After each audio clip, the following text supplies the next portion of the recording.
Okay.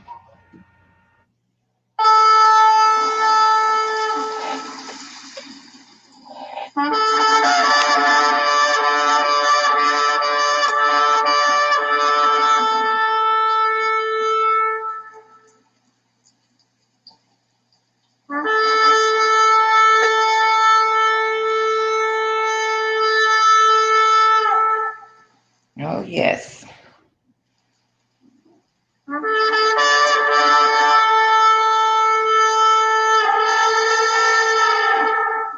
Come on now.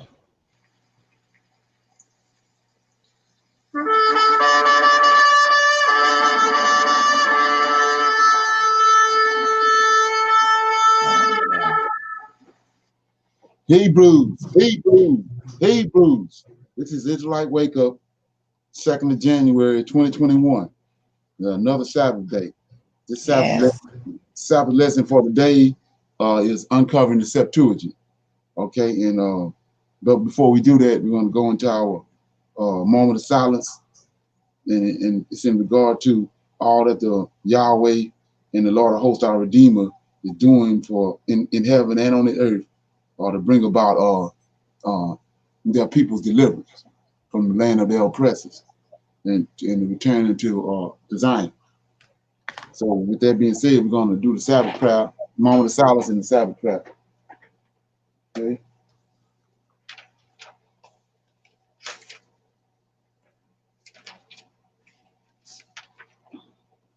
O Lord, we come this day praising thee and worshiping thee for thy might and thy power and thy great understanding. O Lord, the end times that you foretold unto our forefathers are upon us. O Lord, give us strength and wisdom to endure all that thou hast foretold. Thank you for another Sabbath. Give us, O Lord, the knowledge to rightly divide thy word, that they are delivered in righteousness and in truth. There is great confusion among your inheritors, O Lord, now that you are awakening us. For I know, O Lord, that your hand is sure and that your hand is firm. O Lord, we need you so much in these latter days. We will tarry and depend upon you, O Lord, because there is none else besides you, O Lord. You are our deliverer and our redeemer. Peace be unto you. Okay. Yes, yes. Hallelujah. None else. Yes. So we have we are in current events. Anybody got any current events or something you want to bring up?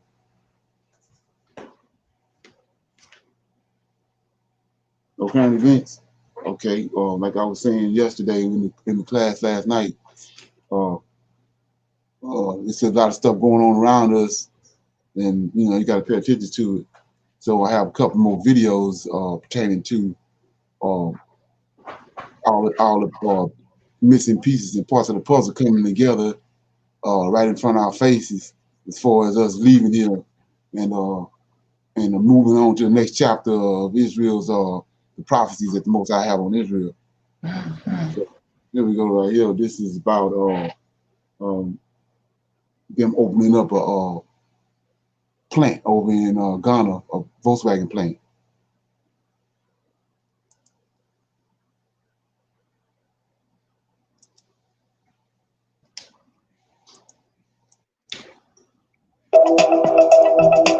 German car maker Volkswagen has started assembling cars in Ghana and is expected to start manufacturing in Nigeria soon. Volkswagen Ghana has begun assembling cars at its premises at the Accra North Industrial Area. The VW Tiguan Highline Plus is the first model they have worked on. It has advanced features like panoramic view, digital dashboard, sensors, etc. with a 2.0 engine. In 2018, the company announced plans to set up plants in Ghana and Nigeria as it continues to expand across Africa. A memorandum of understanding with the government of Ghana was signed when German Chancellor Angela Merkel visited Ghana in August 2018 to begin the process of establishing and assembling plants in the country to serve the West African sub-regional market. Oh, yes. Also include developing a sales and service network in Ghana, as well as establishing a training academy for production and after sales. So what you have to understand is I showed you when the Esau left in 70 AD because the Israelites had already long been gone, and they went and they intermingled with all of Europe, all those countries up there. So a lot of Esau Edomites went to Great Britain to this day. And the further we get into this class, you know, all this stuff gonna start uncovering. So you see who they're with Kufuor, whatever his name, of Ghana is the Prime Minister of Great Britain. They are all these European countries working together for this right here. What they doing? They want us over there. And like I said, back here when we was flourishing, when Chicago was flourishing, and when Harlem was flourishing, they was all there. They left the South and they went up there to those car manufacturing places, and that's where they got all the jobs, the decent jobs from. So they know that. They setting all that up right now for us. Mm. In addition, Volkswagen undertook to commence with a feasibility study in Ghana for integrated mobility solutions, which will include a review of the commercial viability of introducing rental, car sharing, ride-hailing and shuttle services by way of a Ghanaian subsidiary of Volkswagen South Africa. In turn, the Ghanaian government agreed to develop a comprehensive Ghana automotive industry policy, which will incentivize vehicle manufacturing in Ghana. This includes a preferential procurement policy for locally assembled vehicles. A memorandum of understanding was also signed with the Nigeria government in 2018. Volkswagen committed itself to expand automaking operations on a step-by-step basis, and to turn Nigeria into an automotive hub on the western coast of Africa over the long term. This will include developing a training academy in conjunction with the German government, which will train the initial employees, and also provide broader technical training for the community in automotive skills. It is also intended that a comprehensive Volkswagen vehicle and service network is developed in the country, subject to commercial viability. In return, the Nigerian government pledged to accelerate the passage of Nigerian automotive policies. This includes the gradual transition from the importation of used cars to the manufacture and distribution of new passenger vehicles. The car assembling plant of the German car maker, Volkswagen in Ghana, appears set for official opening soon. Officials of the company took some Ghanaian government officials round the plant in Accra as they prepare to officially launch operations later this year.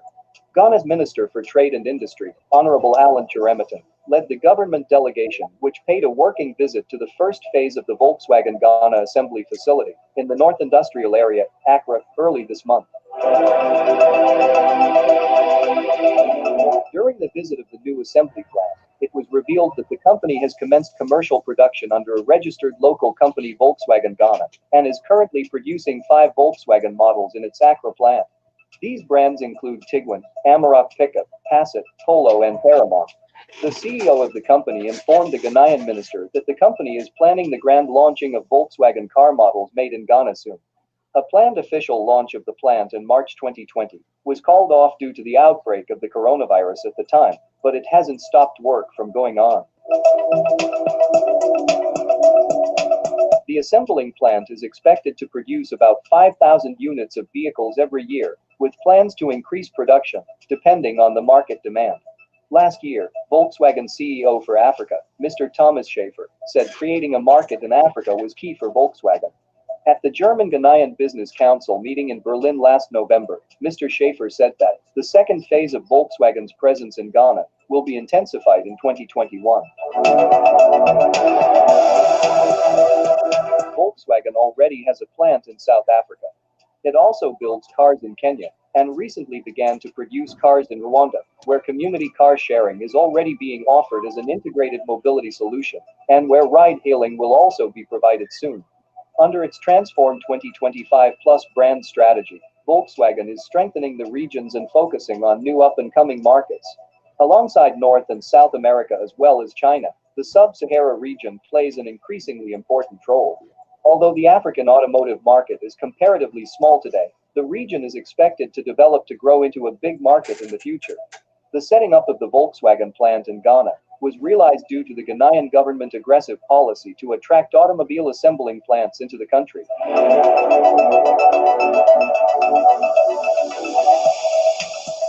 Following the government's introduction of the Ghana Automotive Development Policy, which provides incentives to promote automobile manufacturing in Ghana, a number of global vehicle manufacturers have signed agreements with the state to establish vehicle assembly plants in the country. The companies include Volkswagen, Nissan, Toyota, and Sinotruk. Volkswagen is the first company to start production at its Accra plant in Ghana. Nissan and Toyota are expected to open their own plants this year. Under the Ghana Automotive Development Policy, Ghana offer car-making companies such as Volkswagen and Nissan tax breaks of up to 10 years. The move to offer such car makers tax breaks is considered an incentive enough to get them to execute their plans.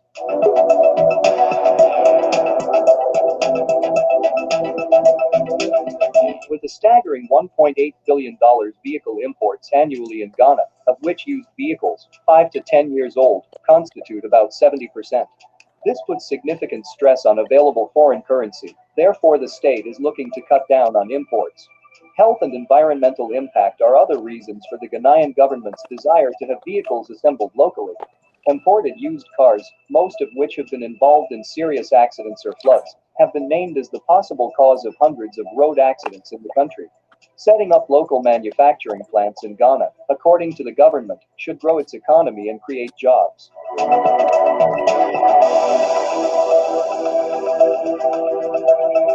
In a bid to further the implementation of the domestic automotive development policy, government and government-related institutions in Ghana have been ordered to prioritize locally assembled vehicles as their first option when procuring new vehicles for their operations. The directive, which takes effect from July 2020, was given in a letter signed by the government. The order affects ministries, departments and agencies, metropolitan, municipal and district assemblies, as well as state-owned enterprises. According to the Ghanaian government, this policy will not only help industrialize the economy, but will also boost employment, encourage investment, and help government preserve foreign exchange. Despite this new policy by the Ghanaian government being hailed and welcomed, other critics believe it's likely to bankrupt the Kantanka Car Company, which is the only locally manufacturing car company in Ghana, and among the few in Africa.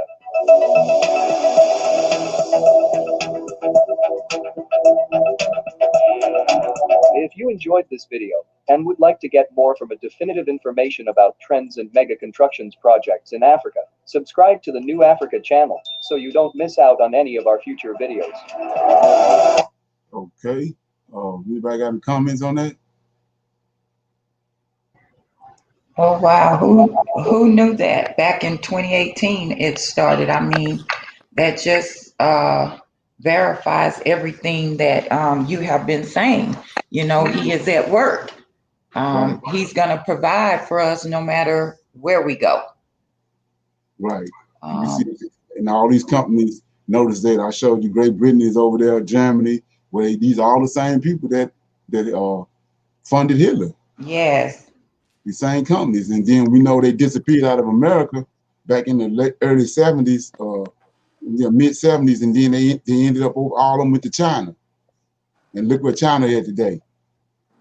So now they doing the same thing again. They got it down pat. They got a blueprint. Now right. Look how Ghana look. You would swear you was in Los Angeles. Okay. Yes. Yes. Yeah. Right. So what is it about, Leonard, that they are the car companies are transferring to Ghana? They're building up Africa. It's just Ghana is the template.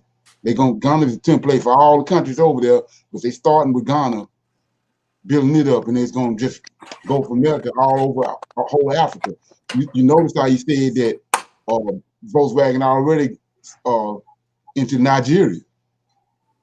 They're going from one country to the next. They going to the United States of Africa. Okay, and Leonard, what is your understanding of the building up of Africa? They're going to crash America, and Africa will be where the world is focused. Right. Exactly.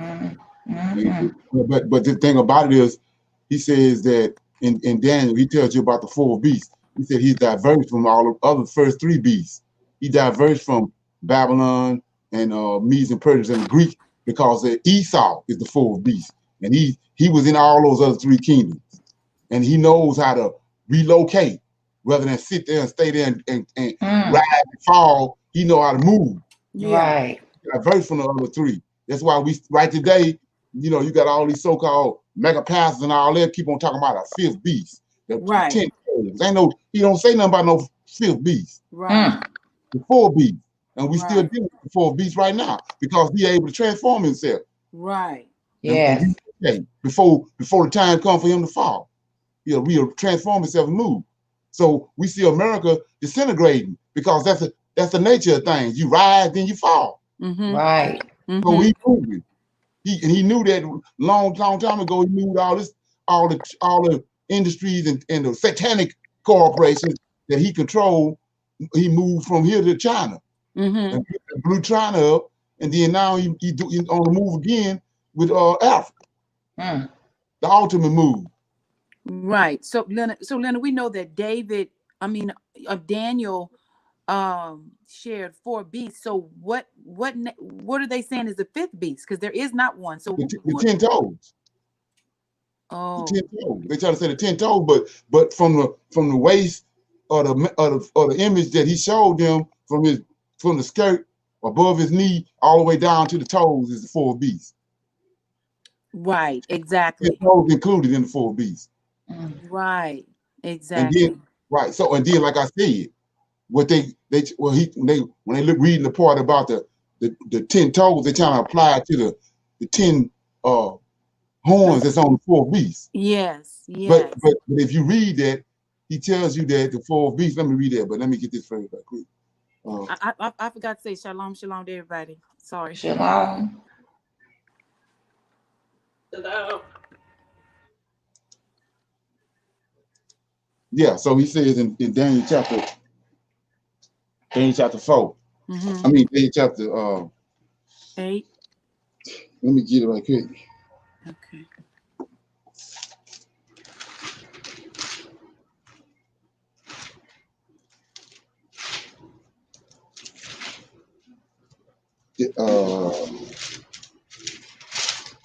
Daniel chapter 10.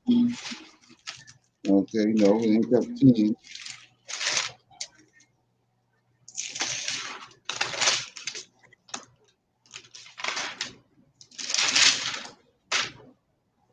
Chapter 7. I'm in Daniel chapter 7. Okay.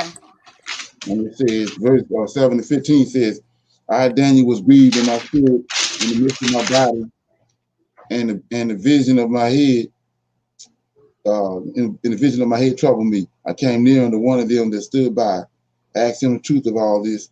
So he told me and made me know the interpretation of these things. These great beasts, which are 4. See that? It's 4, ain't no 5. 4 kings which shall arise out of the earth. But the saints of the Most High shall take the kingdom and possess the kingdom even forever and ever. Then you would know the truth of the 4 beasts, which was diverse, which is what I'm explaining to you, diverse from all the other ones, exceedingly dreadful, whose teeth were of iron, and his nails of brass, which devour and break in pieces, and stomp the residue with his feet. We see the 4 beasts and done that, and he's still doing it. 20 says, and the 10 horns, this is where they coming with the 10 toes. And they didn't synchronize this with the concoction they got over there in Revelations about the 10 kings gonna come together and be one man with the Antichrist. Right. It's coming off of this right here. So it says, and 10 horns that were in his head, and of the other which came up, and before whom 3 fell, even that horn that had eyes and a mouth spake very great things, whose looks were more stout than his fellows. So who is this? This Constantine. So if it says 20, and the 10 horns that were in his head, and of the other which came up before whom fell. So if you understand what happened with the Roman Empire, Rome, those Visigoths and Vandals, those giants that came through the wall that Hadrian had built, they went all the way to Rome and sacked Rome. So that's the head. Rome is the head of the 4 beasts. And so the beast received the womb in the head. And then from there, Rome fell. And it ended up being divided into 4 kingdoms. It was split up into north, south, east, and west. So Constantine was one of those kings in the west. You had 3 other ones. They tell you right here. 3 failed. Well, who conquered the other 3? Constantine. Then it tells you even that horn. Constantine had eyes and mouth that spake very great things, who looked with more stars than a fellow. What are you talking about? He created the council of Nicaea. Right. And then he brought the beast back. That had the beast that had seized the womb. He brought it back with the Holy Roman Empire. That's right. With our books, which is what we're gonna talk about today, which was the Septuagint. That's why they transformed it in English. I mean, from Hebrew to Greek in Alexandria, Egypt. Right. So they can dissect it. Okay. And so they can Hellenize it. Right.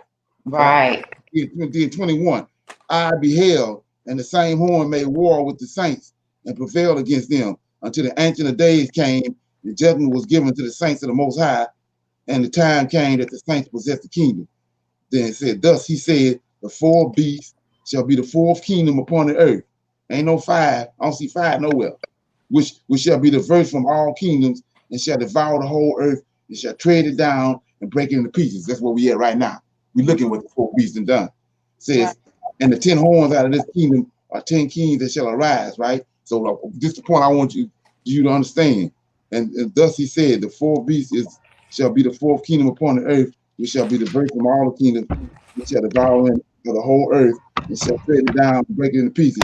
The 10 horns out of this kingdom are the 10 kings that shall arise, right? And another shall arise after them. But check this out. I want you to think this other one is the Antichrist, right? But watch this.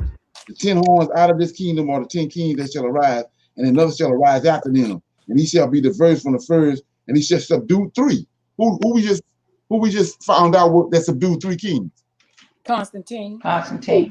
So these 10 horns that come up, they come up before Constantine comes. Right? Who is that? That's the first dynasty. What they did, they the ones who went to the Claudian dynasty. They the ones, I mean, Julius Caesar, Julio Caesar dynasty. So those different Caesars? Right. They came up before Constantine. And then we're gonna see that from Constantine and the Council of Nicaea and the Holy Roman Empire, all that Constantine set up. We still under that rule that Constantine set up. Right. So it says right here, 25, and he, Constantine, shall speak great words against the Most High, shall wear out the saints of the Most High. He done that. That's why we throw it out now.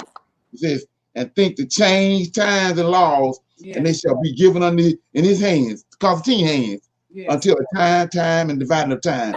But the judgment is set, right? And they shall take away his dominion, Constantine's dominion. We still under it. Right.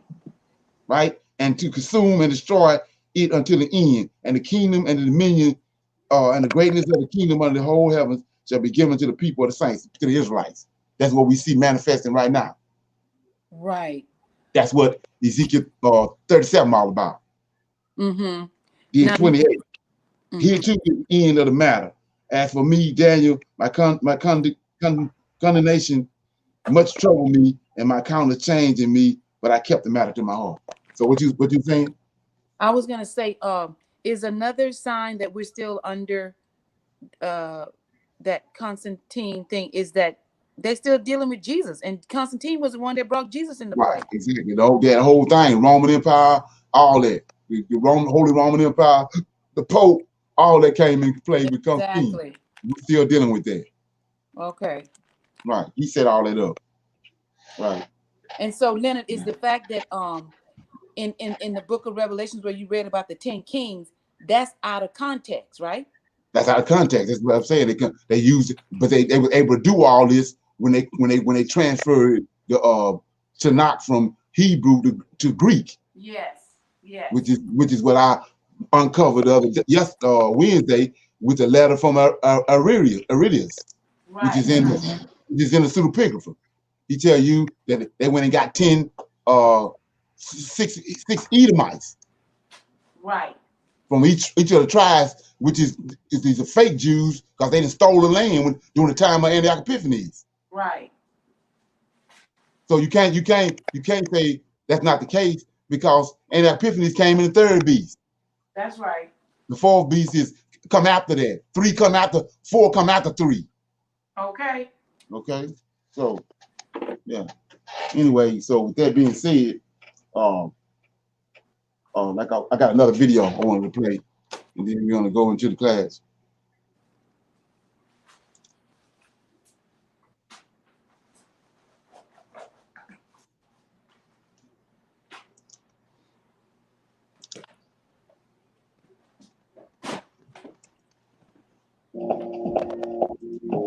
Facebook has announced the building of an enormous underwater internet cable across Africa in an effort to give more of the continent's 1.3 billion inhabitants access to high-speed internet.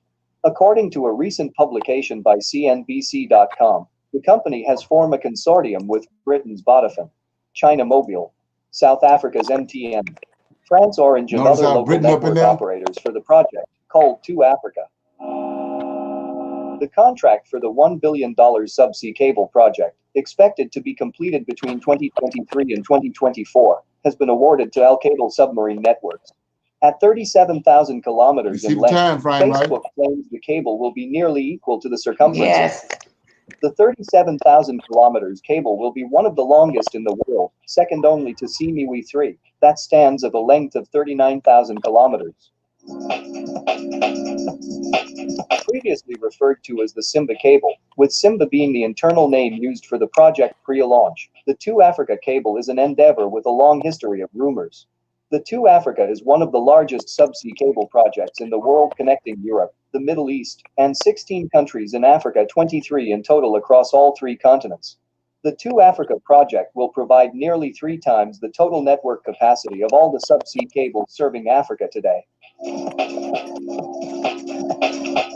According to Facebook, the project will bring increased connectivity to Africa. The continent is currently the least connected in the world. It is estimated that half the people. Why they dealing with Trump? Why they was dealing with Trump, ignorant ass, all these last 4 years? That's what they've been doing right here. Mm-hmm. And like I was saying before, this ain't in Revelations. This ain't nowhere in the books. They took it out. Right. Well, it's unfolding right in front of our face, because they got us looking off somewhere else, when the whole time, at Genesis chapter 1, we find out that in Genesis that Edom is Africa. Mm. The Middle East is the Garden of Eden. Right. So if the adversary or the enemy of Yahweh trying to usurp him, that's where he's gonna show up at. Yeah. Come on. Mm-hmm. People across the globe, around 3.8 billion people do not have access to internet. In Africa, almost 2/3 of the continent's 1.3 billion population cannot access the internet. The 2 Africa project, with a design capacity of up to 180 terabytes per second on certain parts of the system, is expected to deliver much needed internet capacity and reliability across large parts of Africa. It will also supplement the fast-growing capacity demand in the Middle East and support the growth of 4G, 5G, and fixed broadband access for hundreds of millions of people. The 2 Africa cable system will implement a new technology, SDM1 from ASN, allowing deployment of up to 16 fiber pairs, incorporating optical switching technology to enable flexible management of bandwidth. Cable burial depth has also been increased by 50% compared to older systems, and cable routing will avoid locations of known subsea disturbance, all helping to ensure the highest levels of availability. The project will be the first time wavelength selective switching, WSSRO-ADM, is utilized in Africa, allowing for more flexible capacity management. 2 Africa is also the first system of its size to make use of an innovative aluminum conductor for submarine cable systems. As reported by TechPoint Africa, Facebook has implemented several projects in the past to bring internet connection to less privileged communities in the world. In 2016, the company attempted to launch a satellite that would beam internet signals around Africa. However, the rocket carrying the equipment blew up when it was launched. A year later, the company partnered with local internet service providers from various countries and launched the Express Wi-Fi initiative, a public Wi-Fi service for some emerging markets. This service is believed to be currently active in Ghana, India, Indonesia, Kenya, Nigeria, Philippines, South Africa, and Tanzania. In 2019, Facebook also had a partnership with Main One to bring internet service to some states in Nigeria. 2019. In recent years, there have been an increased interest from Silicon Valley companies in Africa as a high-growth investment opportunity. U.S. tech companies such as Amazon, Facebook, Google, and SpaceX from Elon Musk are now laying submarine cables or launching satellites into space in order to offer people in Africa access to the internet. Google is reported to be working on an underwater cable called Equiano, which would connect Africa with Europe. The web search giant has also the Loon, which makes high-altitude balloons to deliver 4G internet to rural communities. It recently launched operation in Kenya and had announced an expansion of that scheme to Mozambique. In 2016, the United Nations declared the internet as a basic human right, but most all efforts for a massive adoption have largely been unfruitful. The announcement of the Two Africa project will, in no doubt, bring the need access to high-speed internet connection on the continent. Studies has shown the positive impact that increased connectivity has on communities, from education to healthcare. Also, it is no secret that economies flourish when there is widely accessible internet for businesses. The Two Africa is expected to be a key pillar supporting this tremendous internet expansion as part of Africa's surging digital economy. With many welcoming this new development, which is expected to transform the African continent, other critics believe the recent high interest of U.S. tech companies in Africa is digital colonization. Some people suspect that Facebook's Zuckerberg is primarily concerned with new Facebook users, and Amazon's boss Bezos is on the mission of acquiring more customers from the Sahara for his multi-billion online platform.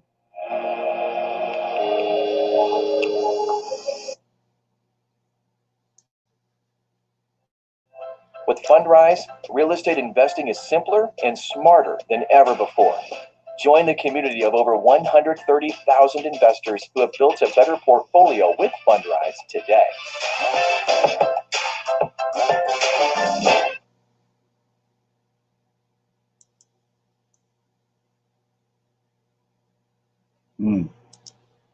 Okay.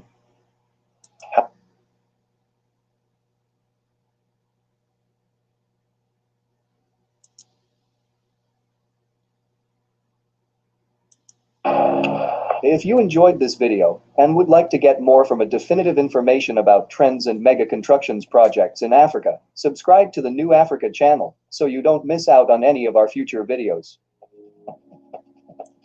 Okay, in the comments? They just working it like clockwork. They got it all laid out. Ain't that something? Yeah, and yeah.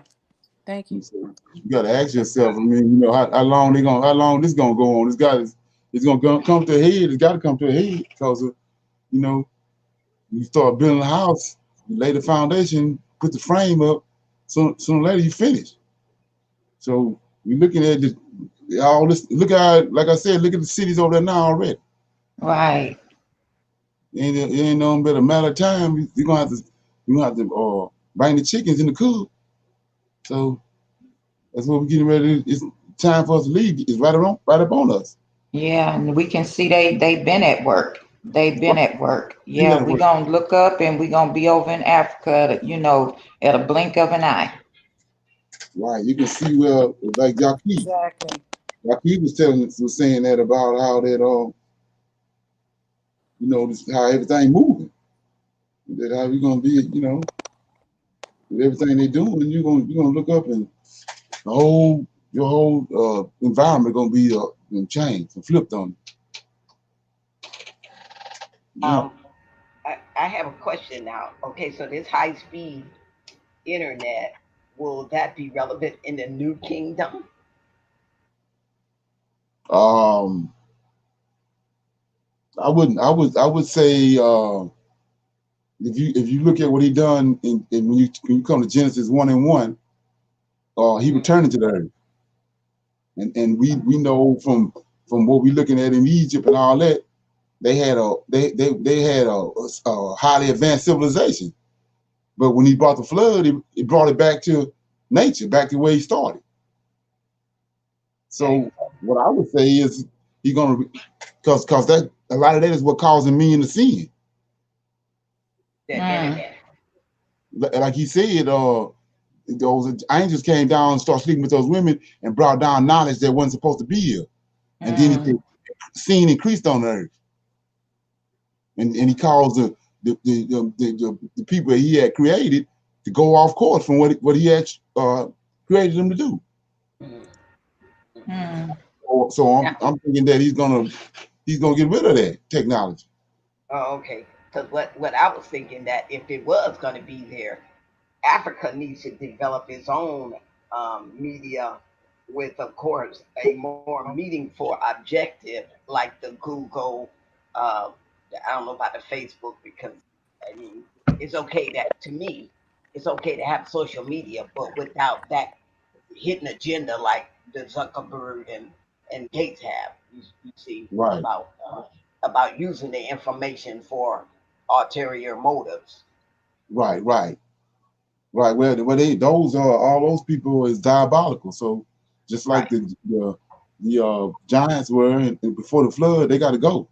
When the Most High come back, they got to go. And a lot of this technology is not even necessary. And like I said, it's causing us as people of God to err. Yes. Okay. Right. So anybody else got anything?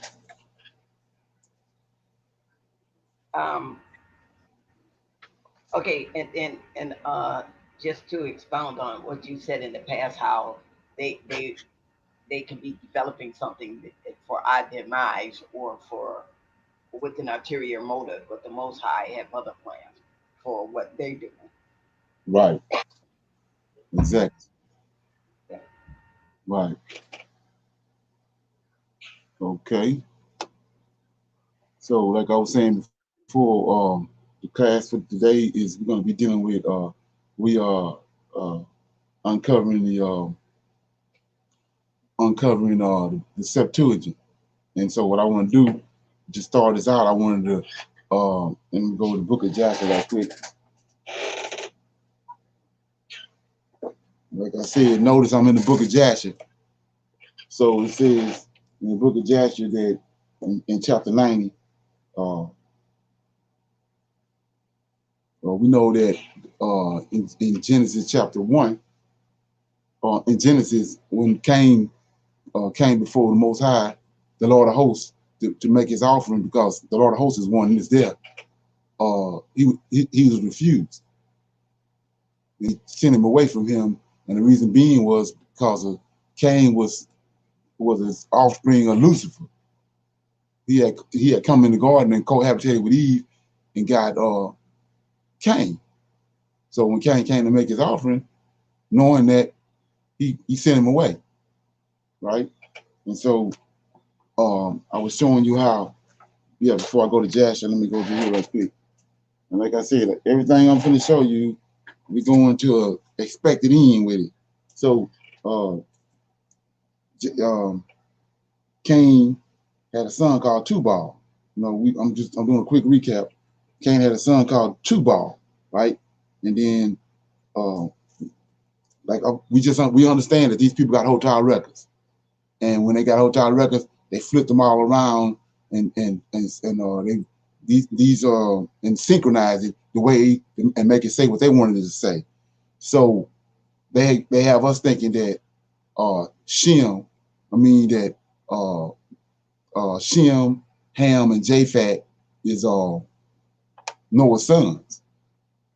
And, and like I said, for somebody the first time hearing this, it's this big, but it's gonna be explained all the way to the bottom when we finish today. So he says that they got you thinking that Japhet, Shem, and Ham is Noah's sons, but I'm gonna show you different. Cain had a son called Tubal. And then we notice that after the flood in Genesis chapter 10, right? In Genesis chapter 10,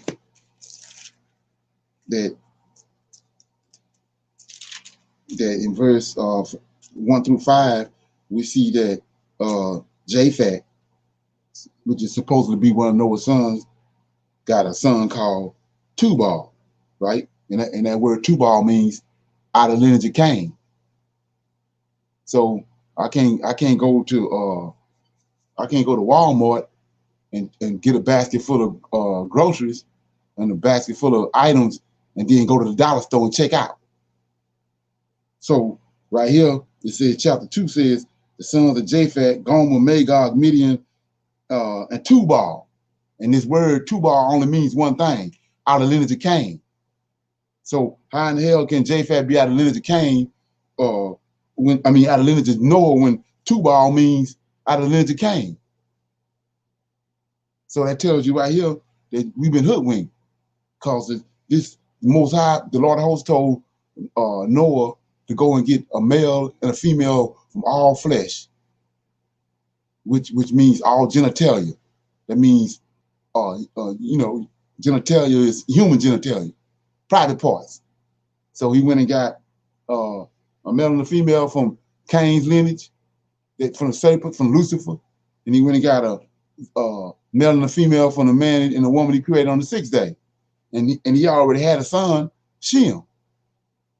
And I'm gonna bring all this to the light through this class, which is also tied to the Septuagint. So I just read in chapter 10, verse 2, it says that Japhet had a son called Tubal, right? So now we're gonna go to a prophecy that the Lord of hosts and the Yahweh has put forth concerning Israel in the last days. And it's in Ezekiel chapter 38. We're gonna glaze through this right quick because we're going somewhere else. So Ezekiel 38 says, and the word of the Lord came unto me, saying, Son of man, set thy face against. So did he not have a problem with Cain at the altar? He set himself against Cain, told Cain to get on about his business, because he knew who he was. Then we get right here in 38, an end time prophecy, and the same people come up again. He says, Son of man, Genesis 8:38-2, Son of man, set thy face against God, the land of Magog, the chief prince of Meshach, Tubal, and prophesy against him. So why is he saying that? These are the same people, the lineage, the bloodline from Cain. They came right on through the flood. And it was made plain to us when our forefathers wrote it, but these same people right here got hotel records. And they don't want the world to know what their origins. So they hid themselves from the scriptures by making themselves part of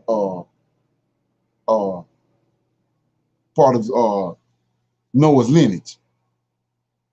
And so, like I said before, all these names in Genesis 38:2 is over in Genesis chapter 10, verses 1 through 5, Japhet's lineage, and tied him to Tubal Cain in Genesis chapter 4, out of Cain's lineage. So these are the same people. So we come to find, and now I'm gonna go to Jasher. We have some people that's informing us that we don't need to deal with this book of Jasher. So now we're in Jasher, and I'm in chapter 90, and I'm starting with verse. Let me get it.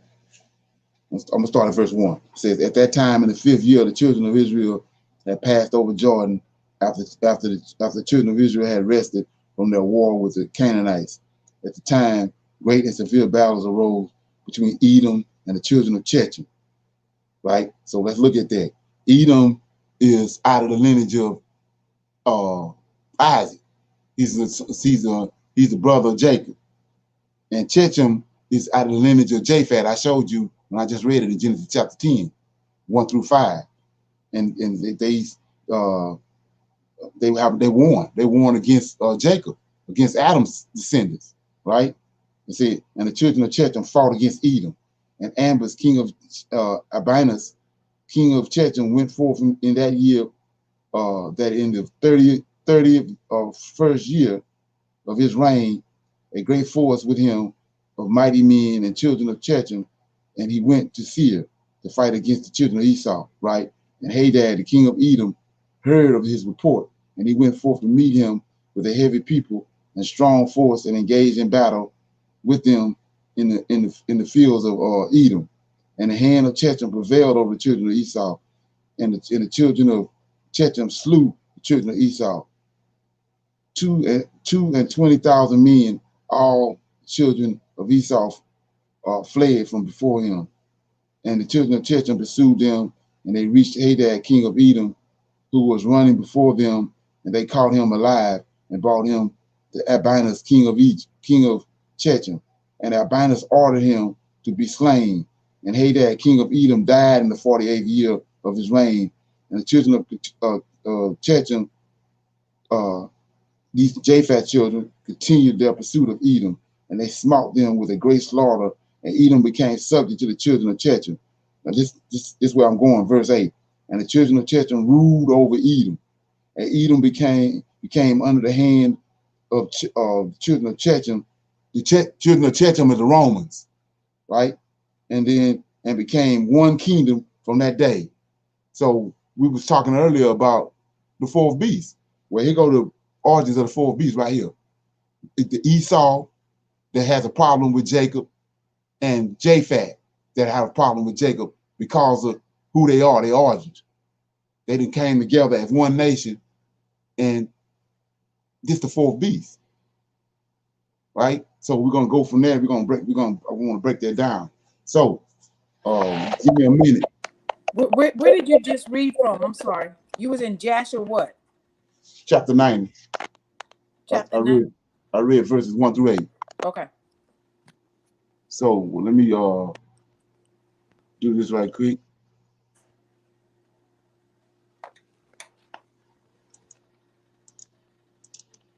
So from your reading, Edom did Rome, Checham. Say it. From your reading, Edom did not take over Rome. Rome took over Edom. Right, it's a dude, and they became one. But eventually Rome ended up becoming Esau, because of the knowledge that he had. Yes. Wise men of Edom. Okay. They used their wisdom, and they ended up usurping them. They still won, but it got flipped around to where Edom was in charge. Exactly. Mm-hmm. So we're gonna let me go grab this right quick in 1 minute. Okay.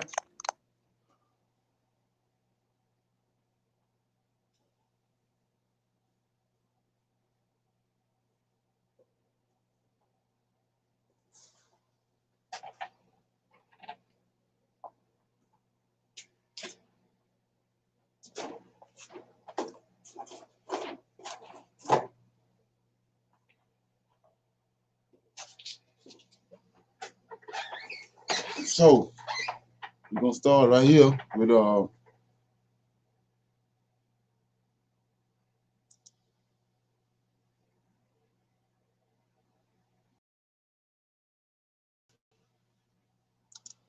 okay. So if you see over here, let me get my scriptures.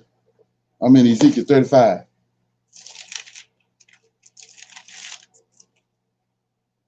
They'll say, I'm gonna read it right quick. It says, I'm in Ezekiel 35.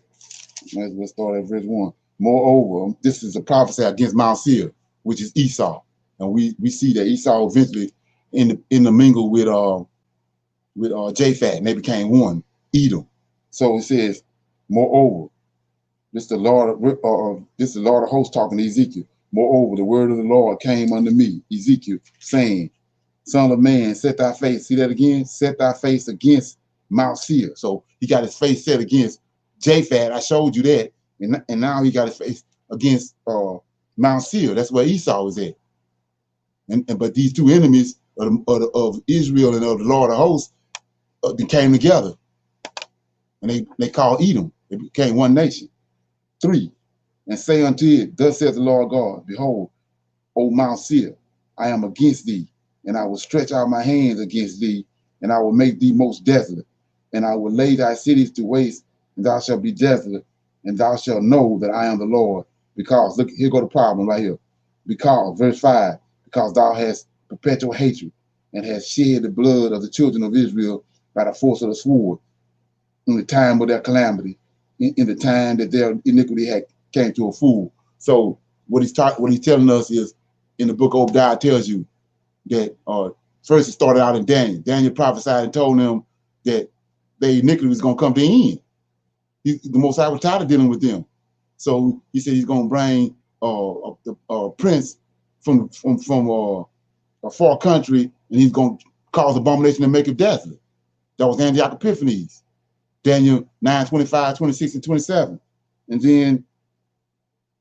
And so in Obadiah, these Edomites stole the land of Israel from Israel when Israel was the prophecy that Daniel had given them came to a pass. When they was being driven out of the land of Israel, Esau came in and stole the land.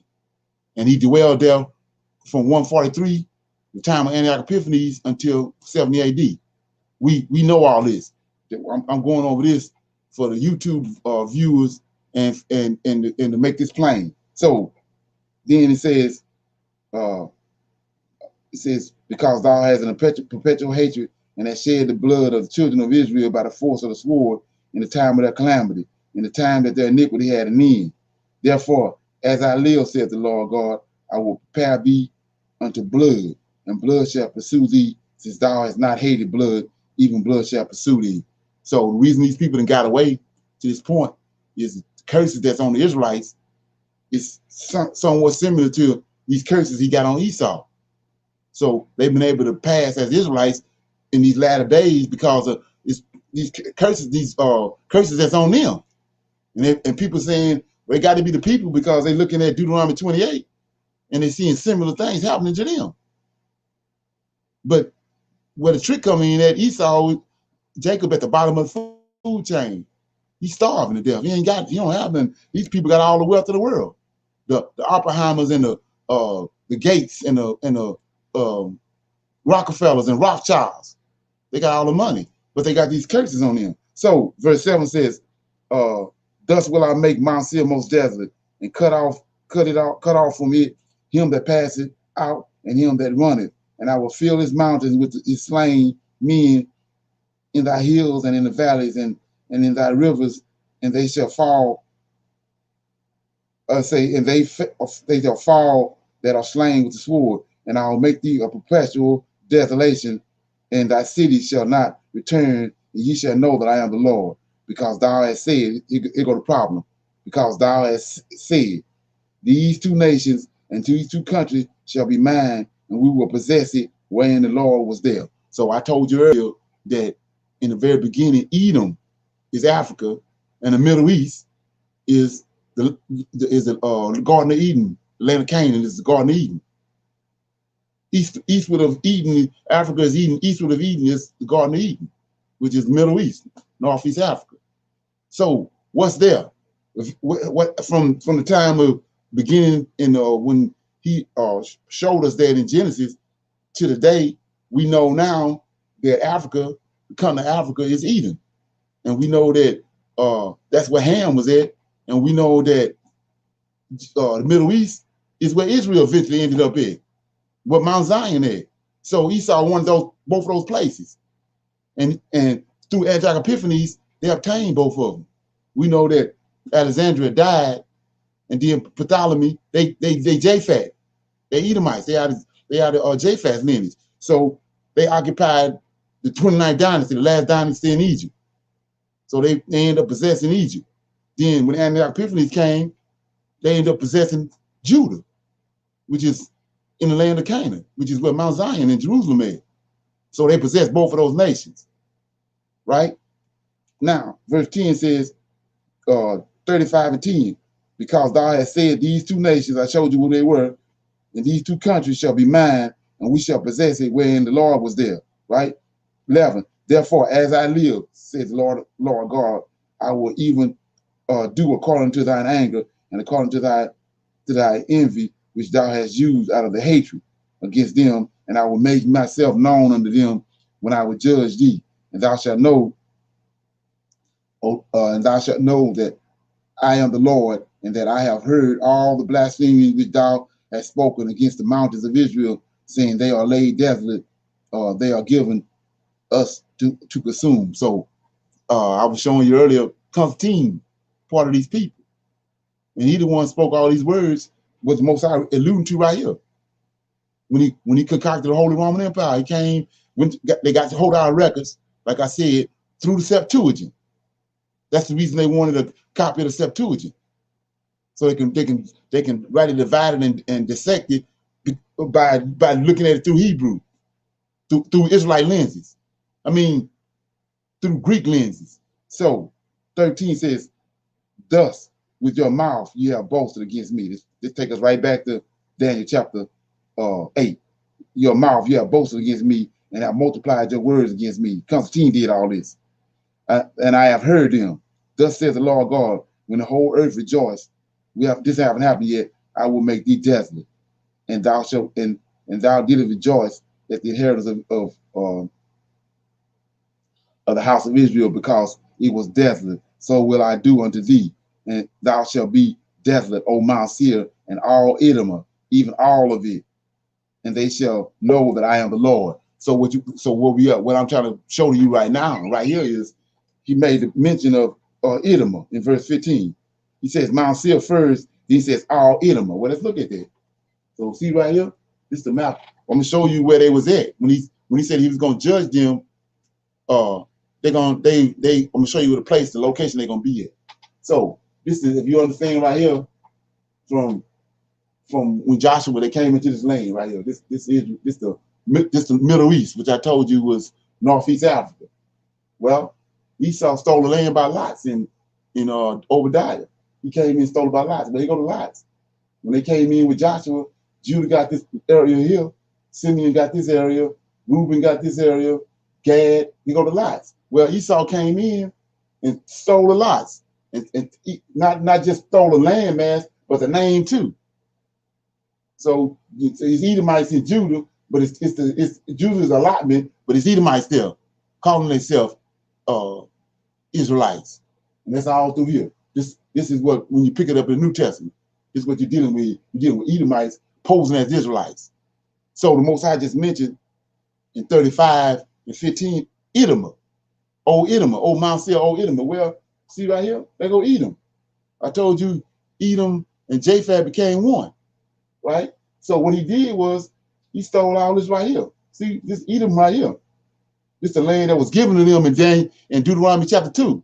When he told them, don't meddle with Edom, I've given this land to them. This is the land he gave them, right? So they just stole all this. Edom got all this land right here. Notice Jerusalem is in Judah. So he just stole all this land right here, Judah's land. So how you get the word Edom? Edom and Judah. Edom. So he stole all his land. It's one place. It's one location right here. All this is one location now, because Edom moved in here, and stole all this land. He stole all the land of Judah, Simeon, all that one part, one place, which is called Edom. And so he's telling them right here, though you came in there and stole that land, I'm gonna run you out of there. You came in there posing as my people, and you live in the land where I gave to them, acting like you the Israelites, I'm gonna get you out of there though. So in 70 AD, he ran them out.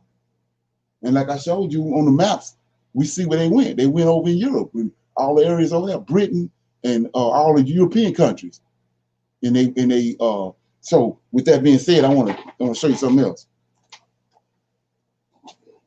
Okay, so let me hit this right quick. Okay.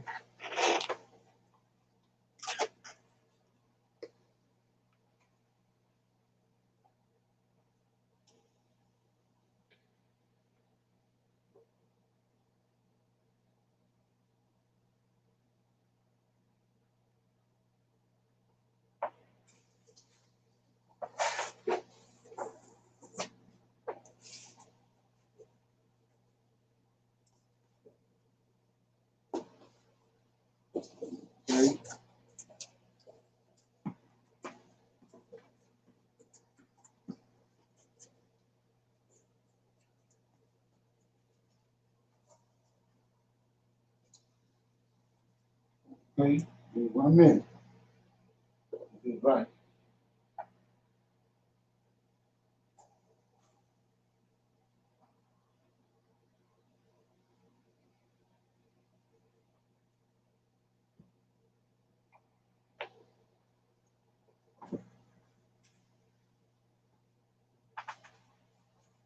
Yeah, so I was telling you how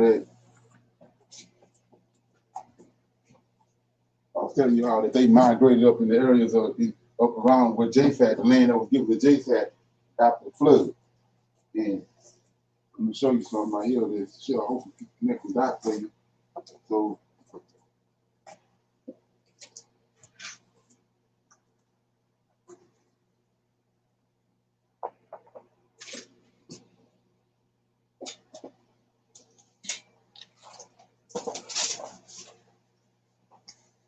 okay.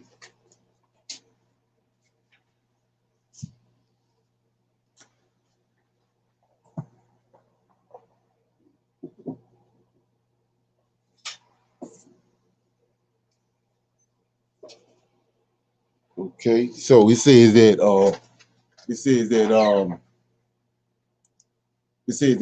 I showed you that they migrated into Europe.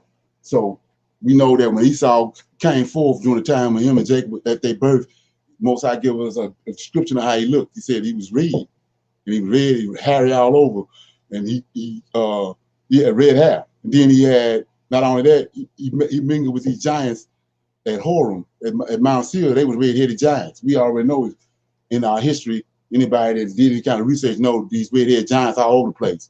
They had one popped up in over in the Middle East maybe 4 or 5 years ago. They had to kill him.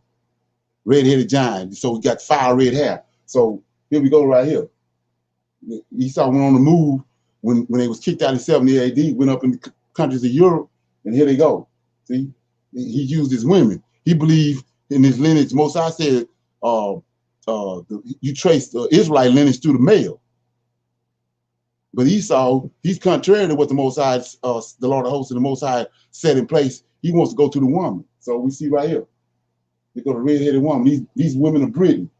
We was just watching who's behind all the shit moving and shaking that's going on in Africa right today. It's Great Britain that teamed up with China and Russia, and they're over there setting up all the stuff over in the west coast of Africa to move us. So here they go. You go to the red-haired woman.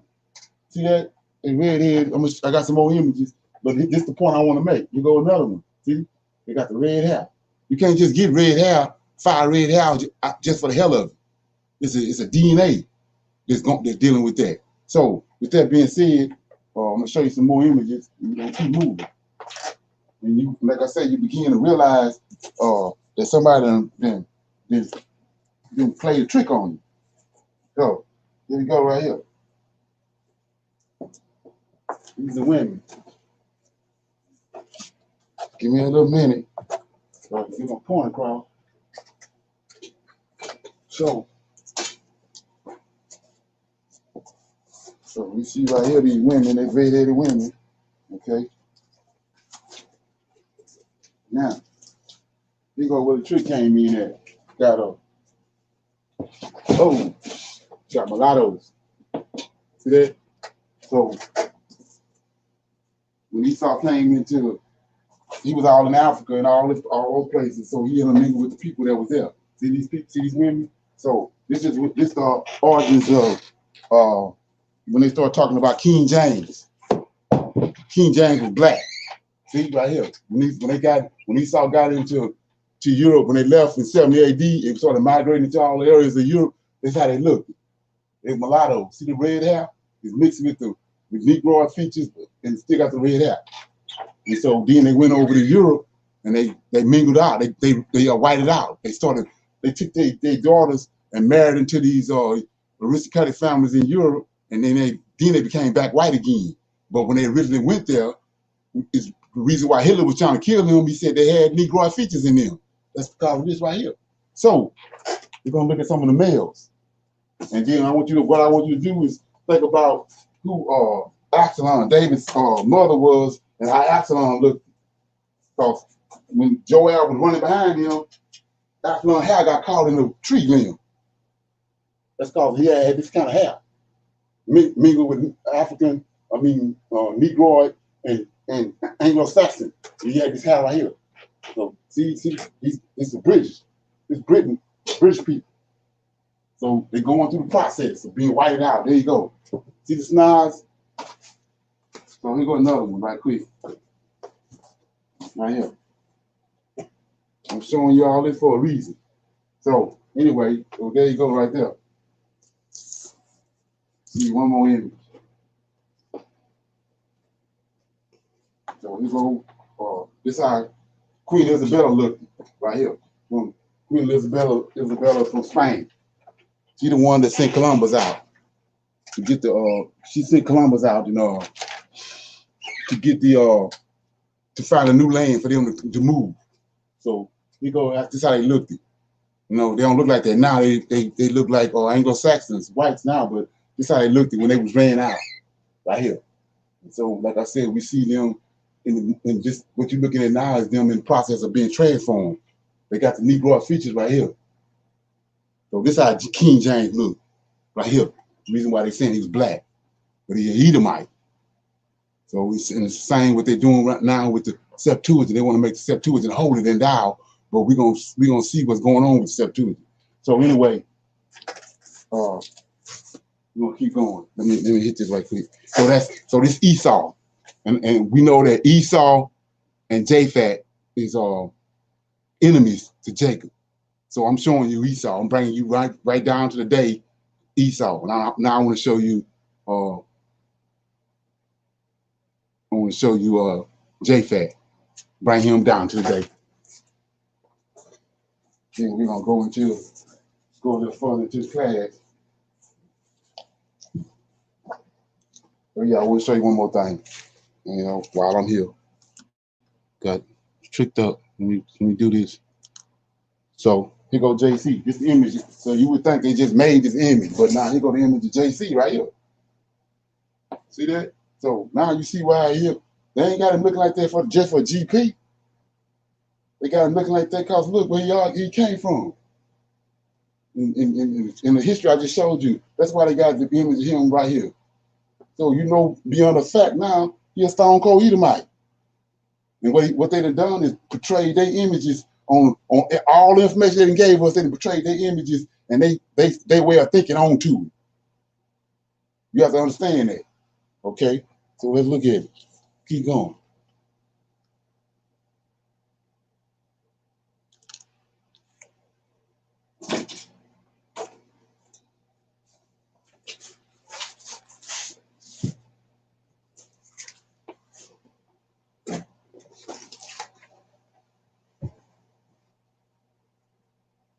Okay.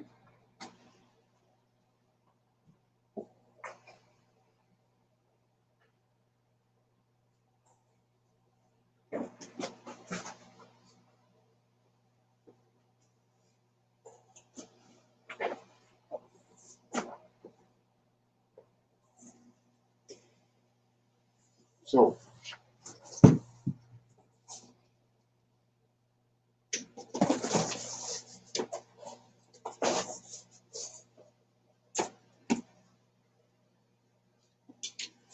bear with me for a minute.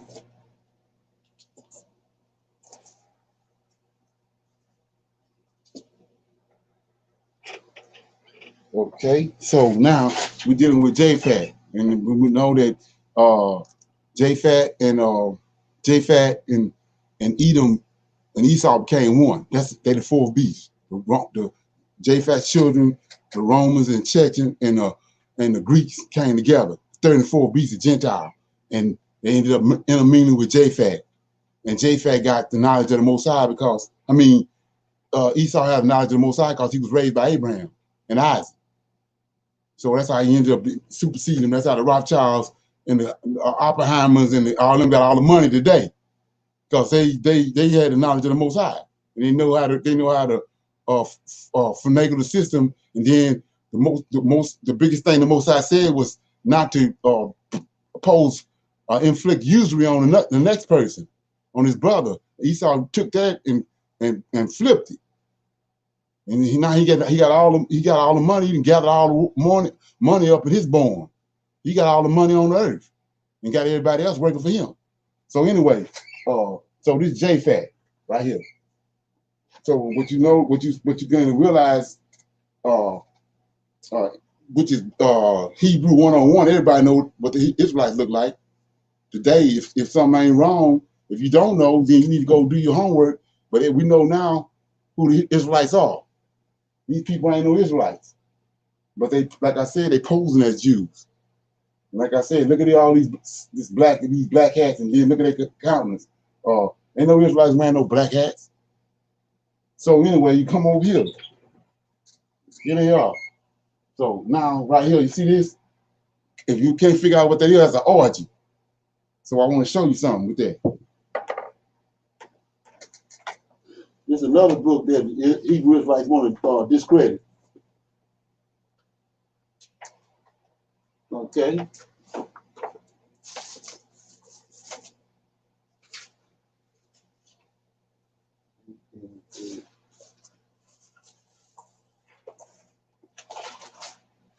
Yeah, so evidently I didn't misplace his book. So anyway, I'm in the book of Adam and Eve. And what happened in Adam and Eve was, in the book of Adam and Eve, he described in Japhet's lineage and what they was doing before the flood.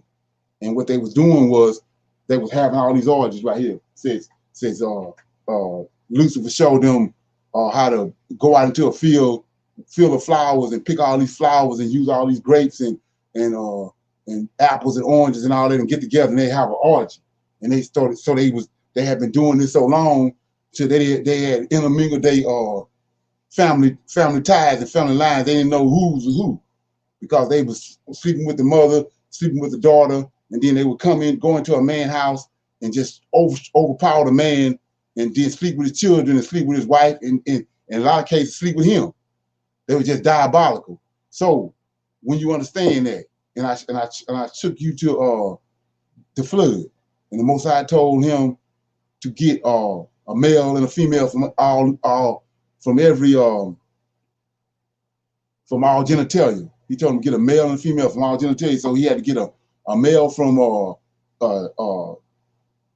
6th-day man, which is Genesis 1:26. He had to get a male and a female from there, which is Ham seed. Then he had to get a male and a female from Cain's lineage, which is who Japhet was, him and his wife. And I showed you what they're doing right here. This is what the kind of stuff they was doing. I'm gonna show you another image in a minute, but so this is what they was doing for the flood, right? And then Noah got on the boat with his wife and his son Shem. So now let's look at the story and let's see what happened. And we'll be able to connect the dots. So it says, Genesis.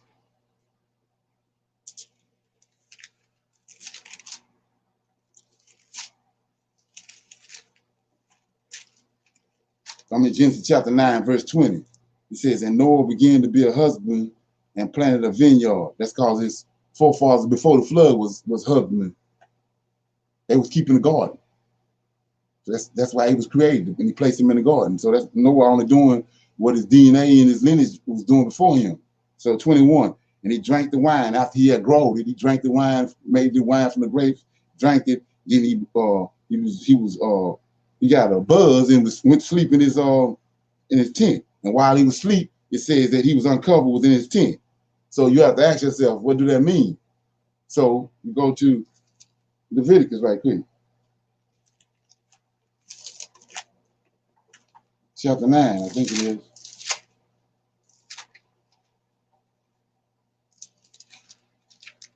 Chapter 19.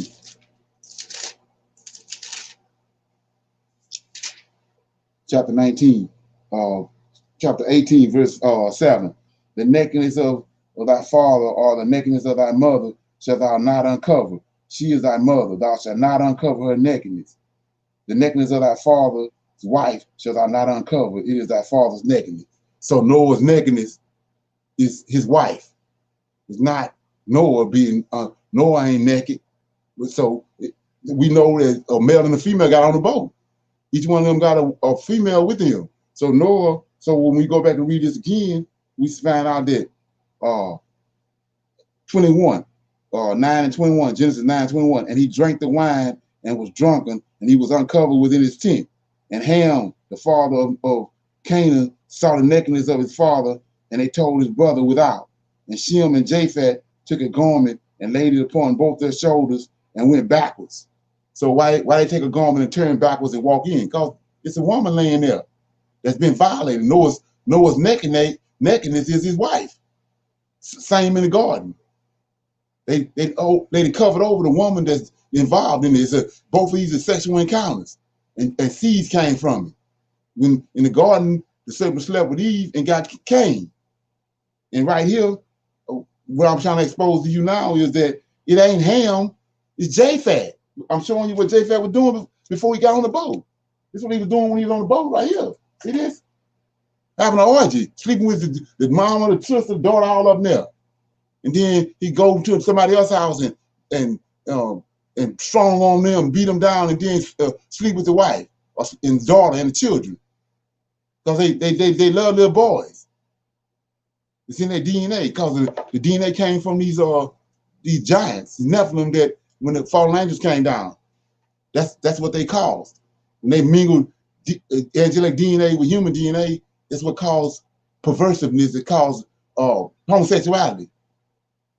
And so this is what they were doing. That's where all this coming from. We as a people, we weren't doing all this. So I'm showing you that Japheth was doing this. And then Esau ended up over there with him. Esau was doing it. And so the curse of Deuteronomy, the Most High sent us to these people. Because they idol worshipers and they perverted. And so that's why we're doing a lot of the stuff we're doing today. So it says in 22, and Ham, he go to hook. So what I'm trying to show you, when you looking at this, you can't be quoting nothing that these folks have said. You got to go do your homework. You can't make nothing they said law, because they hoodwinked it. These same wicked ass people got hold to our scriptures. And we read Wednesday where he said that they perverted and twisted and changed everything. He didn't say except the Septuagint. We're gonna find out today it was more so the Septuagint. So he says, and Ham, the father of Canaan, saw the nakedness of his father and told his two brothers without. So he just stuck Ham up there and said it's Ham, but we know it's Japheth, because what he was doing right here. And these books tell us that what Japheth was doing before the flood. And here you go right here. It says then it's 23. Shem and Japheth took garments and laid it upon both their shoulders and went backwards and covered the nakedness of their father. Their father, it's their mother laying down there. It's the mother laying down there. Shem and Ham and Shem went backwards based on what Japheth had done. Japheth wicked as hell. It's in his DNA. It's in his history, in his lineage. There's no way in hell it was Ham that did this.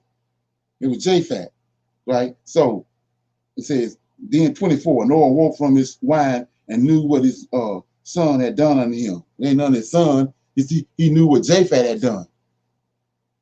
And then out of that encounter with Japheth and Noah's wife, 25, and he said, cursed be Canaan. A servant of servants shall he be unto his brother. And he said, blessed be the Lord God of Shem, and Canaan shall be his servant.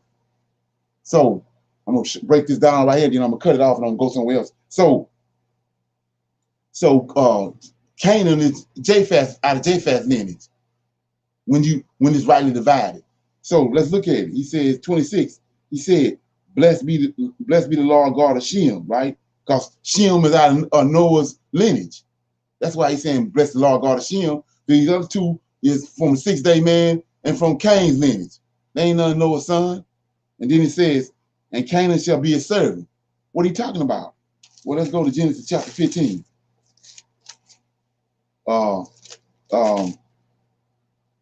Abraham came out of Shem's lineage, right?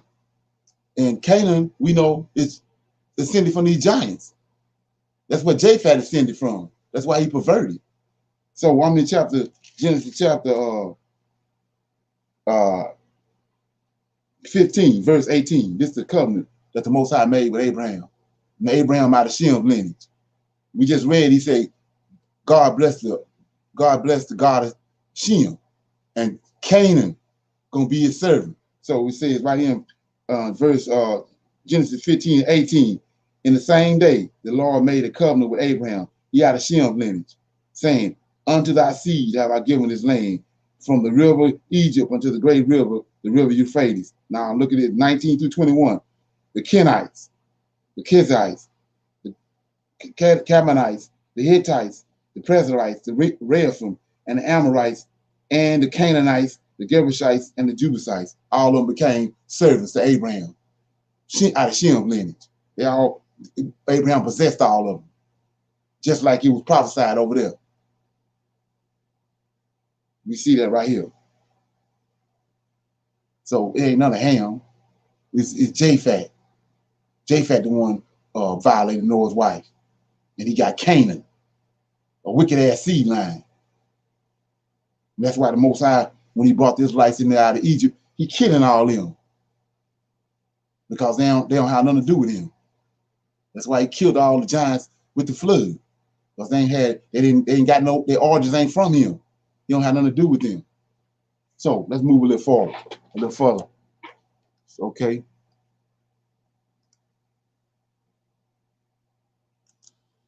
Okay. Yeah, so let me show you this right quick while I'm over here. You're gonna have to excuse me. I got a whole lot of stuff to show you. Okay, so here goes this image right here. Like I said, you thinking that these some kind of harmless images. But see, this is the story when Jacob wrestled with it. This is the story right here when Jacob wrestled with the angel, Michael, right? So we know that they wasn't white. But let's look at it and see what he done. See, you got the red, you already got the red cloth involved. This the angel right here, right? Well, hell, look at his hair. Now let me go get something right quick. Hold up. We're gonna make this plain.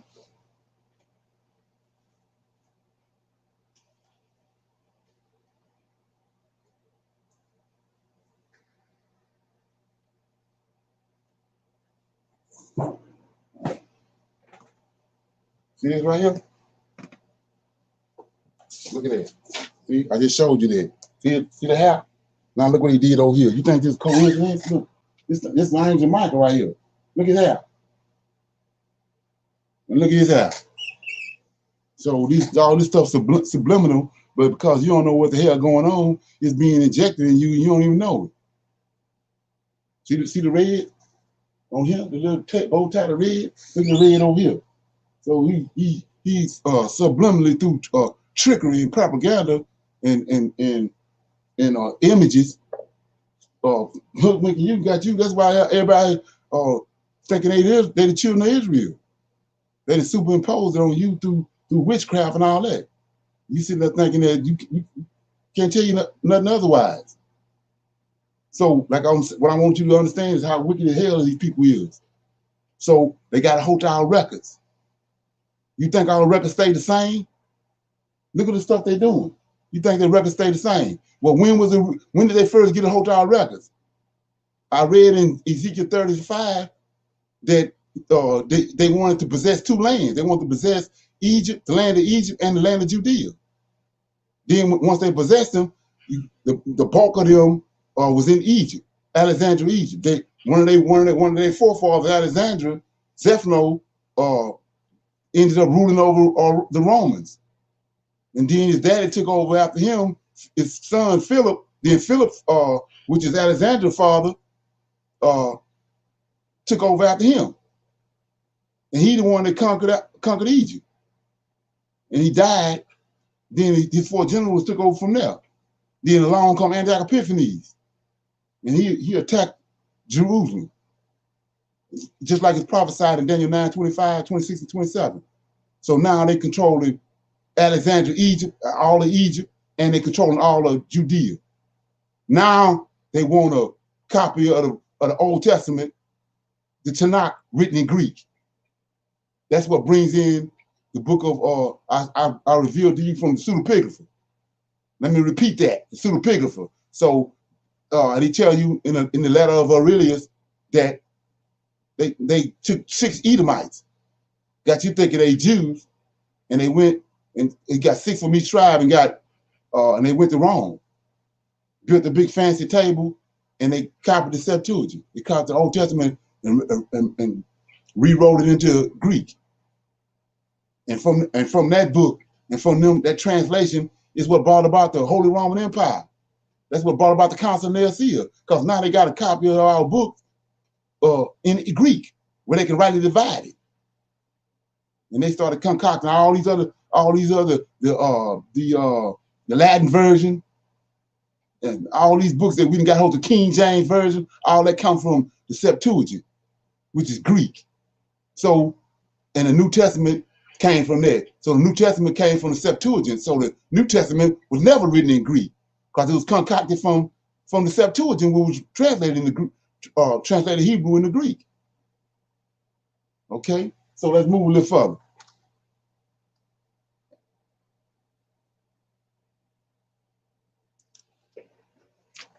Not bad.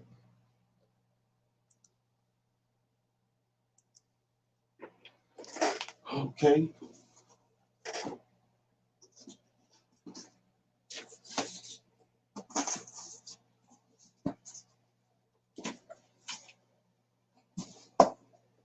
Let's see, we're going somewhere with this. Be patient with me.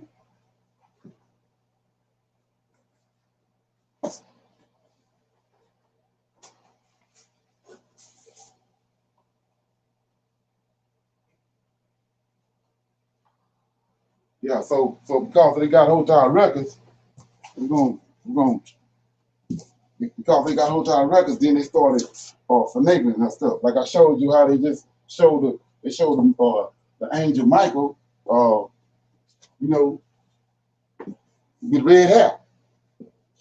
Anglo-Saxon with red hair, and we know that's a lie from the pits of hell because he's described in Daniel chapter 10. He got hair he's got white hair like lamb's wool, and his skin is colored burnished brass. So we know that's a lie. So let's go with it right here. Okay. So here we go. So I come across a couple of people that said, you know, you don't need to deal with the book of Enoch. So here we go. It's the book of Enoch right here.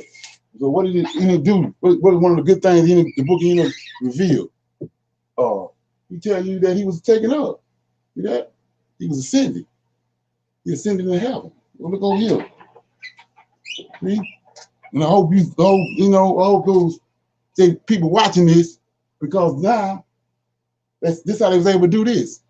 Right here. Now Jesus is ascended to heaven. See the people down there looking and seeing him ascend up? Well, this is what happened with Enoch over here that nobody's seen and know nothing about. This over here is a fairy tale. But Enoch tells us that he was taken up into heaven. Why? Because man didn't know nothing about what was going on in heaven. And the Most High wanted the children of Adam to know what was going on in heaven. So he brought Enoch up. So why Enoch? Because Enoch was sinless. Well, that's what they tell you about this dude. We know that's a lie from the pits of hell. So what they're doing is they got hold of our books and our writings, and they concocted their own narrative. And once they concoct their narrative, then they antagonize our forefathers and made you think that something was wrong with them and that their books was a fairy tale. You know, that's what this is what they done to us. So let's keep going.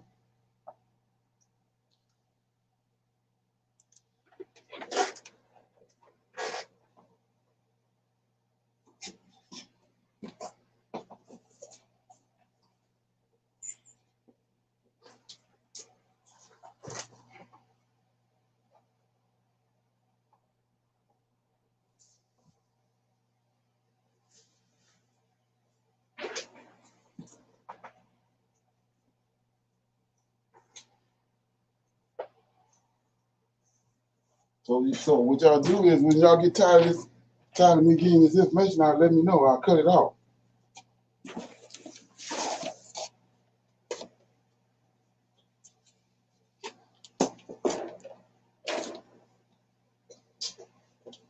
Okay. So what we're looking at right here, you know, is like I was saying before, I'm gonna have to give you this little pill every now and then to get your mind right. So you can take the red one or the blue one, whichever one you want to do with it, and have a barbecue, whatever you want to do. So see right here, this is 7th menorah. This is what we just read in Zechariah chapter 10. That's in the Holy of Holies. Why is it 7? Because 7 days of creation. This the Sabbath. This is 6 days of creation right here. Well, look what these wicked ass people did. So now they got this book. They got this right here. This Edom and Rome. They came together. I read in Jasher chapter 90. They came together. Both of them collaborated together because they both got a problem with Jacob, and they want to keep Jacob in the dark. So they concocted this right here. Now it's 9 candlesticks. Where they get this from? Maccabees. That's in the Septuagint. And they say that they rededicated the temple. When Daniel 9:25 tell you that Antiochus Epiphanes came and destroyed the temple. And it was a dawn. It says it was going to be destroyed until the time of the end. So how is the Maccabees coming and rededicate the temple when he said the Antichrist is going to come? The Antiochus Epiphanes came and destroyed the temple and ran the Israelites out. They left and went on the west coast of Africa. Esau came in and occupied the land by lot. That's an Obadiah. So see how wicked it is? They had 2 more sticks to the camel. 2. They added 3 more sticks to the candlestick. We started out with 7. See that? Thinking like a Hebrew. Now he got 9. This is how wicked they are. Okay? I'm gonna show you one more image, and then I'm gonna open up for a few questions before I go forward.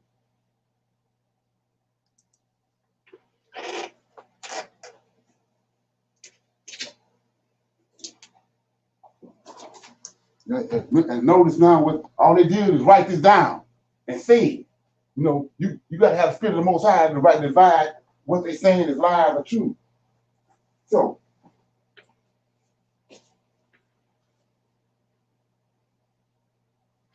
okay.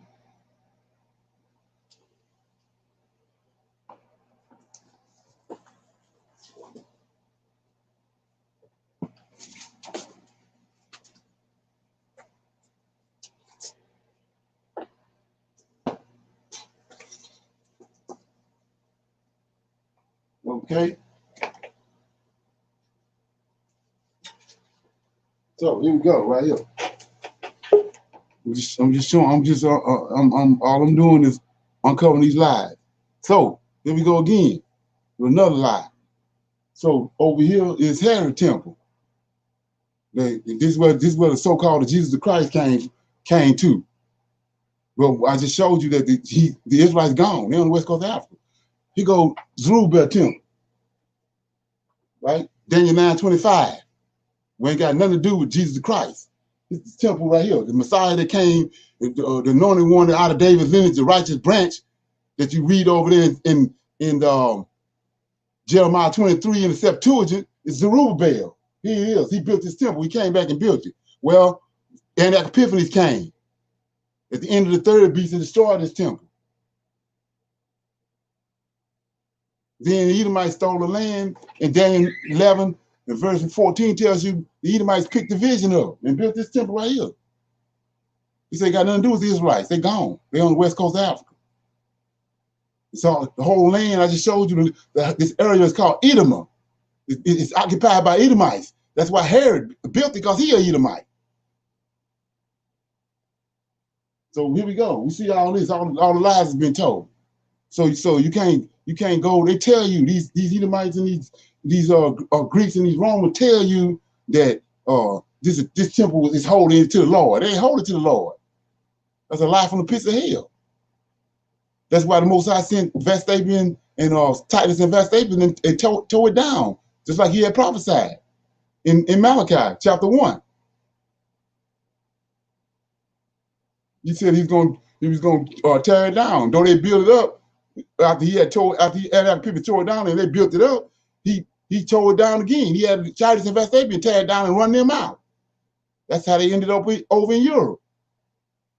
But they also told them in Malachi that they was going to return and rebuild the desolate places. Let me read that. So, right here. Last book of the Old Testament. Tonight. So, they say right here in Malachi chapter 1, the burden of the word of the Lord, say, Lord to Israel by Malachi. I have loved you, said the Lord. Yet ye say, wherein thou hast loved us. Was not Esau Jacob's brother? Said the Lord, yet I loved Jacob, and I hated Esau, and I laid his mountain and his heritage to waste for the dragons of the wilderness. Wherefore Edom said, we are impoverished, but we will return and build the desert places. Thus saith the Lord of hosts, they shall build, but I will throw down, and they shall be, and they shall call them the border of wickedness, the people against whom the Lord have indignation forever. So where did this take place at? Verse 5, and your eyes shall see, and ye shall say, the Lord will be magnified from the borders of Israel. So what is that telling us?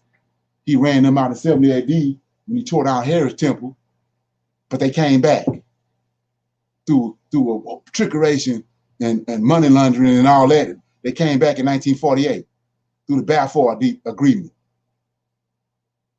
And they back over there now. But the Most High said, Esau told him he's going to return, but he said, yeah, you're going to return, but I'm going to tear it down again. And when he tear it down, he's going to be magnified from the borders of Israel. So that placed these Edomites and these Romans and these Greeks right back in the land of Israel. And that's where they are today. So I've shown you Esau history, and I've shown you Japhet's history, and I brought them all the way down to the day. And I showed you all the lies that's involved in it, and I showed you how the Septuagint is tied to it. So now, let's go a little further. We're going to open up for a little Q&A for a minute, then I'm going to continue. Come on.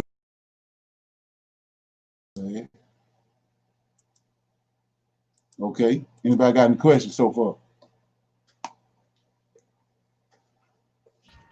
Yes. Right quick. Okay. That map you showed, was that Israel or was that because I couldn't see the names of the countries on it. No, that was the 12 tribes and the allotment that they received when they came into the land by Joshua. Oh, okay. Right. And so Obadiah informs you that when Epiphany came and ran them out, like prophesied in Daniel 9:25 and 26 and 27, that Esau was there and he stole that same land by lot and started calling himself by the same name. And from that point on, all Israel then left and went on. They're over on the west coast of Africa. They're over in Africa. Okay. Yeah. So that's why they saying you have to understand that this where the deception came in at. We see how they changed the menorah. When we see how they changed, they hoodwinked two temples. Got you thinking it's one temple. They totally write Zerubbabel temple out the scriptures. So we see, and so these same people got hold to that. They got our book, the Tanakh, and they had it translated into the Septuagint. There ain't nothing holy about that. Ain't nothing holy about that. Okay. So, anybody else got any more questions? Shalom. Okay. Okay. When we look at Noah's son, Shem, Ham, and Japheth, are you saying that the only one of those that was Noah's real son is Shem? Right. Okay, who is Ham? I know Japheth is the wicked. Ham was 6-day man, Genesis 1:26. Okay, and then Japheth is what? Cain? Cain's descendants. From he told him to go get a male and a female from all flesh on earth. He had to go get a male and a female from all flesh.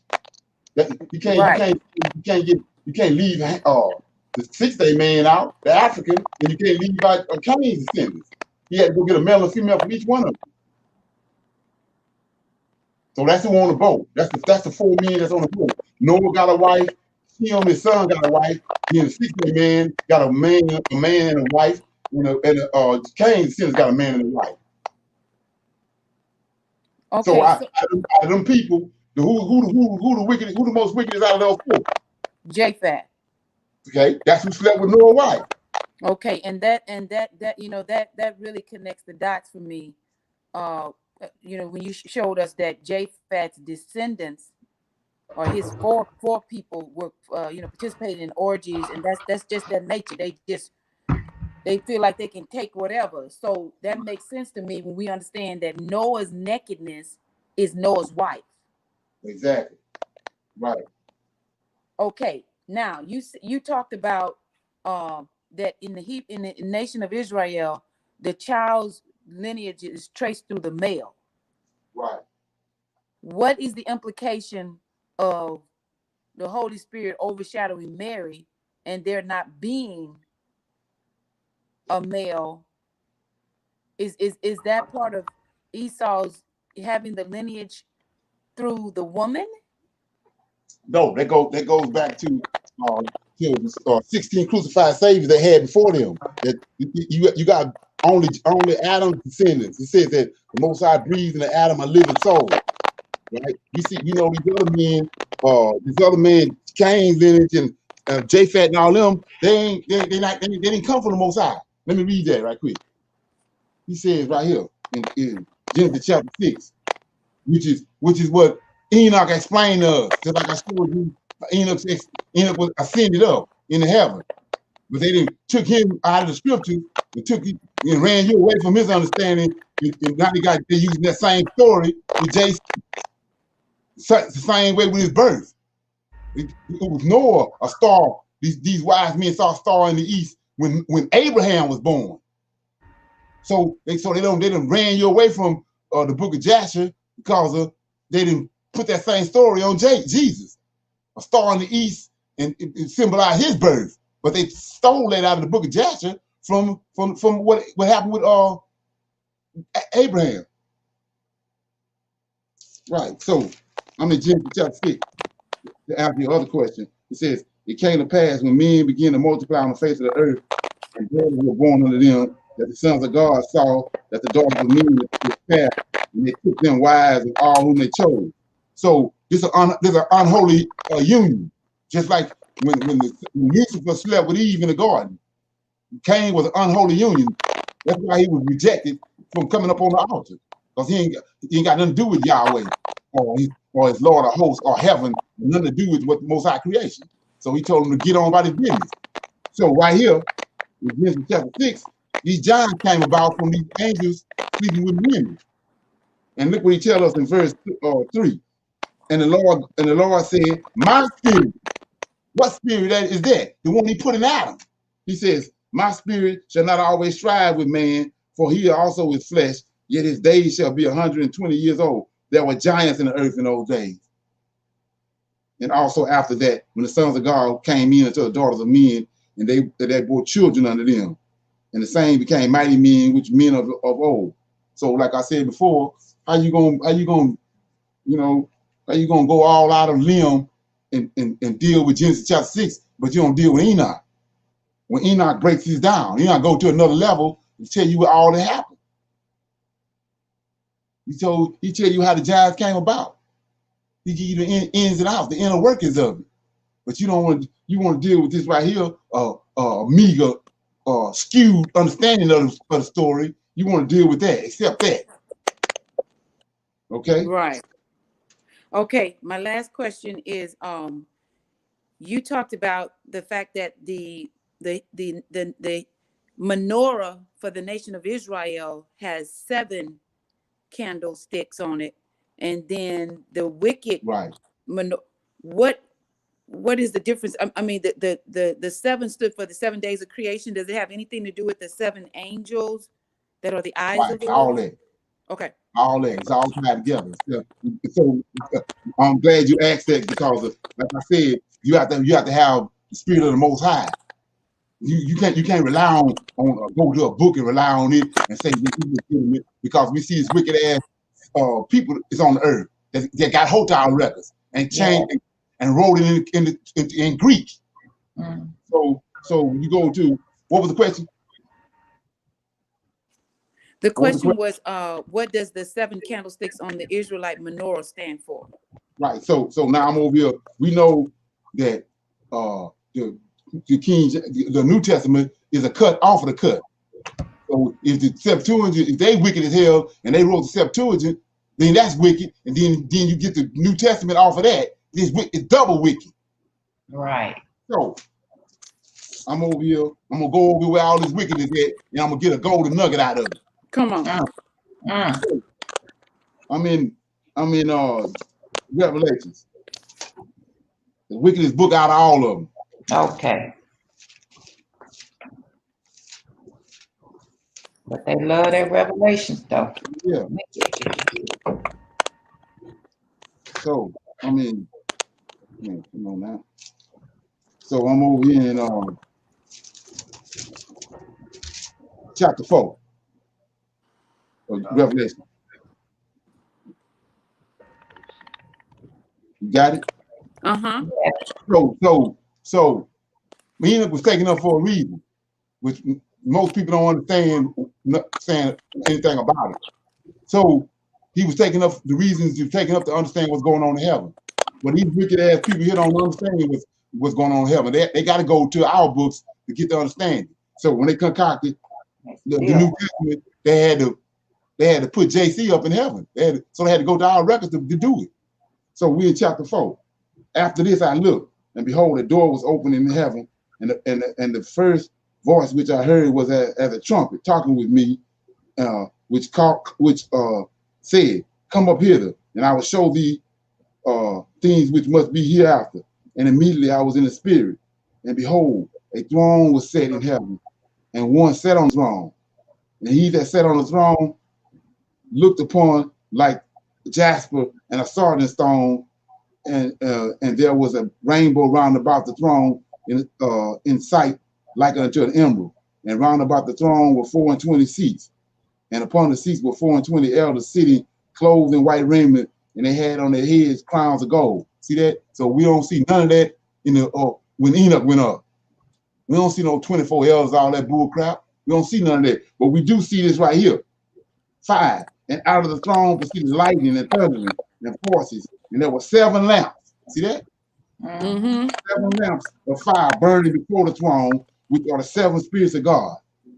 Now, do you think them 7 sticks on the menorah got something to do with this? Yes. Right. See that? So this is what they don't want you to know. So he done took it and concocted it, because he done took the 12 tribes with the 12 apostles and put them all together. It's 24 of them. Now he done stuck them up in heaven.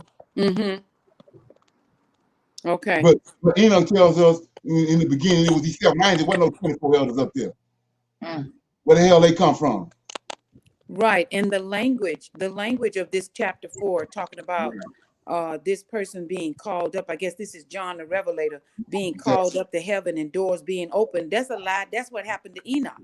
Right, exactly. That's where he got it from. So that's why they had to go and victimize and make the book Enoch look like it's wicked as hell, and keep the Israelites from reading it, because you can take a wicked ass Gentile and let him read it for 1,000 years. He ain't gonna get nothing out of it.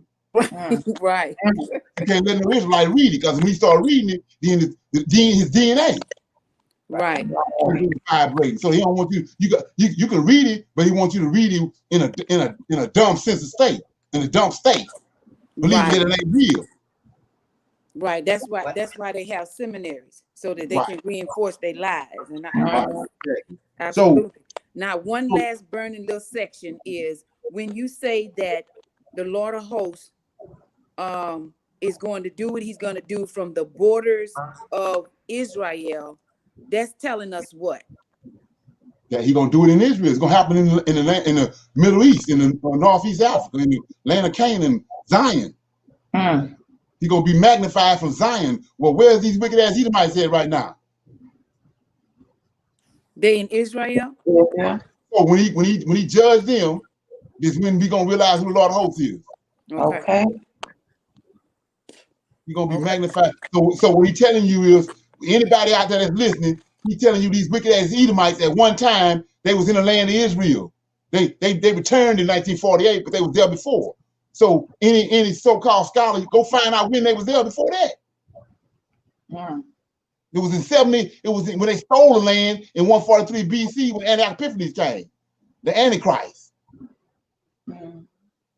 And it was ran out in 70 AD by Titus and Vespasian because they had a perverted zeal, and then the Roman Empire couldn't deal with them because they had a perverted, a twisted zeal, and he got rid of them. And Hadrian came in and covered the whole place off, backfilled, which is what's going to bring me to my next images. Mm.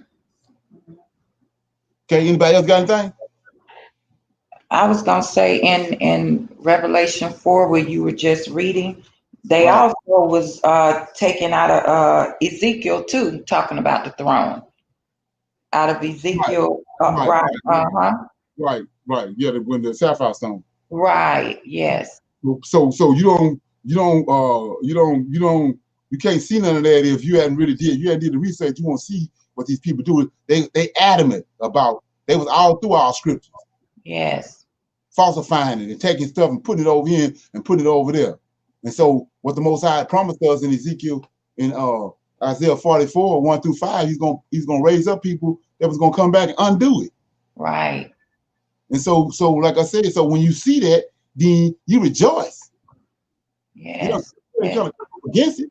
You rejoice. Right. Because he says, happy are the feet of the man that he sins. Come bringing good tidings.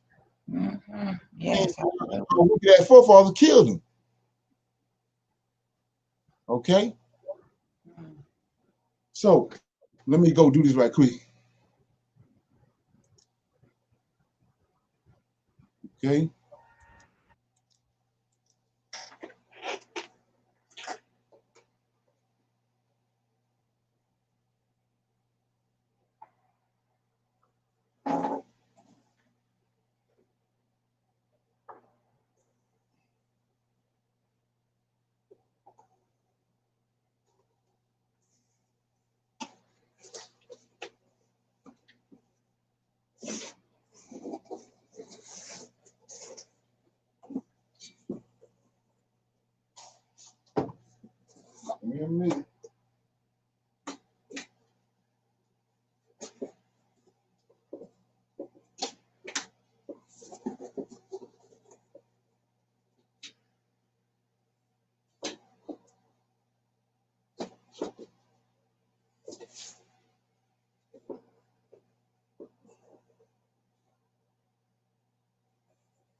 Okay, let me do this right quick. Yeah, so we see right here. I don't know if you can see all that. Let me bring it up some. Yeah. So that's the constant nail seal right here. And I was showing you how this J-Fat, this the Greeks. See how right here? I don't know if you can see that real good, but they have it's an orgy. And then they got their idols sitting up there. And they make them in a specific way, white marble, out of white marble. See the white stone images up here? That's how they operate. See? Then they concoct the JC over here, right here. Right? Then we see over here the regions where they came from after the flood. So this J-Fat, it's Cain's name. This ain't nothing Noah's son. You can look at how they look. How does Noah's son look at their complexion, and then look at our complexion. This ain't nothing Noah's son. So, but you can't rightly divide all that because you don't know that, you don't understand it. So these the Greeks. The Septuagint was translated into Greek. So, like I said, there's nothing holy about the Septuagint. You can go in there like you do all the other books and go in there and get some meat out of there. If you got the skill to do it, you got the Spirit of the Most High on you. But it ain't nothing holy about the Septuagint. It ain't nothing holy about the New Testament because it came from the Septuagint. So here we go. These people right here, see what they're doing? So like I said before, who you think slept with Noah's wife? This is what they was doing. This is what Japheth was doing before the flood, before they put him on the boat. This is what he was doing. See, the mama, the daughter, the brothers and sisters all there, sleeping with each other, right here. They're still doing it right now. Okay, so let's move forward. And so remember that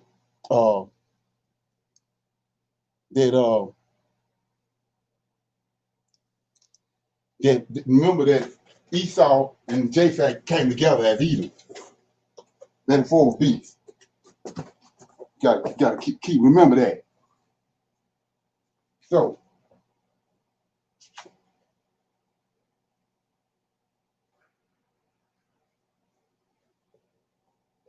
right here.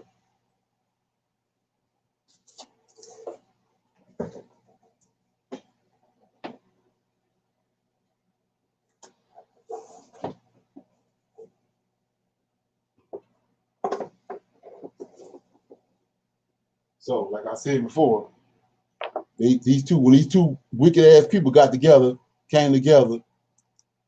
this is how we get the council there. See that? Now let's look at it. They say we know where our forefathers are. They got Hebrew Israelite names. They go to the forefathers of the New Testament. And I want you to see where they at. Clement of Alexandria, right there. This Athanasius, Ebus of Caesarea. Ebus is an Edomite from Caesarea. That's the city that Herod built. After Edomites took possession of Israel, I told you in 143 BC when Anti-Epiphanes came, with this Orin, Polycarp, all these men is mentioned in the New Testament. This is Constantine Laodicea. Constantine, the beast that received the wound when Rome was sacked and divided into 4 parts. Constantine came back, subdued the other 3, and he became the Holy Roman Empire, and he became the Caesar of the Holy Roman Empire. The beast received a wound in the head and came back. And then he spoke all these great words against the Lord, against his word. And right here, this is when right before this here, they was able to do all this here because in Alexandria, this is where this dude from, Clement of Alexandria, they then took the Tanakh and translated it into and made a Septuagint out of it. And before I close out, I'm gonna show you. I'm gonna put a nail in the coffin on that Septuagint. So we see right here, they was able to do all this because they got a copy of the Tanakh into Greek, right? Okay, so let's look at that.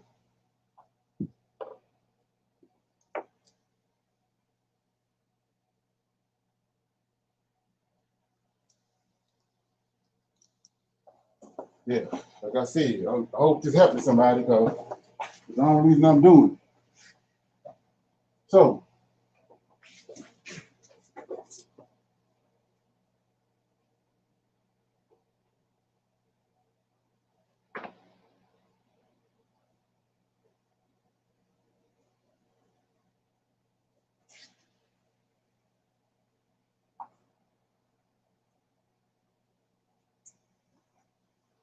yeah, I mentioned that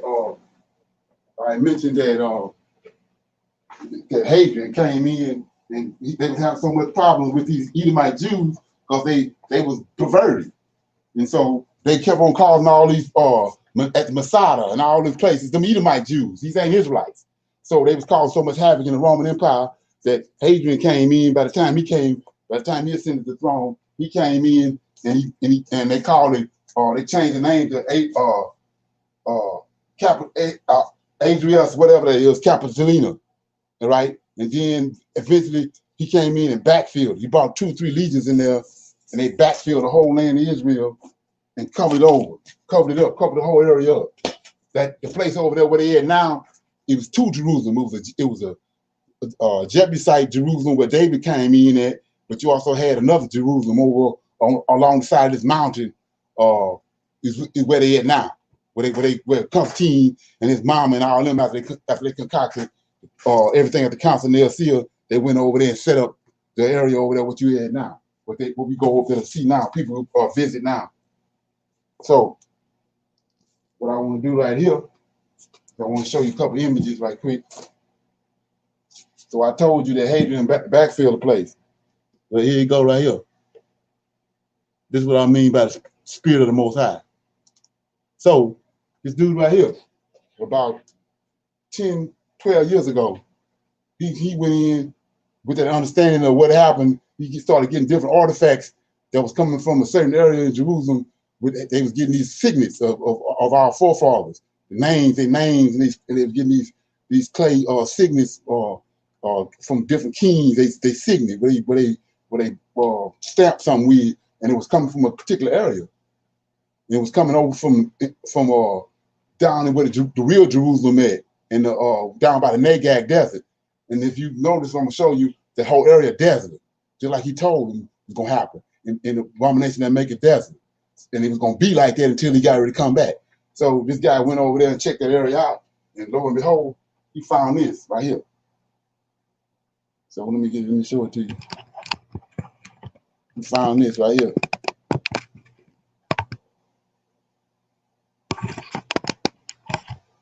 Right there. This he dug it up. He dug up the ruins of David. Right here. You got another image of it.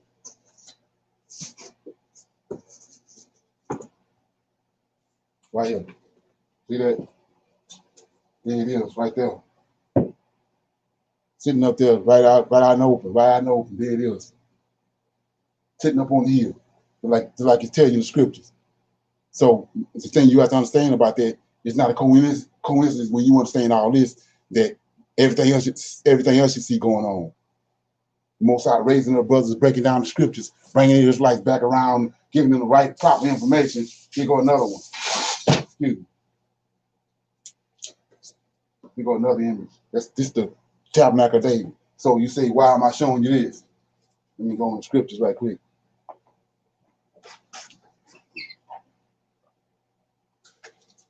Okay.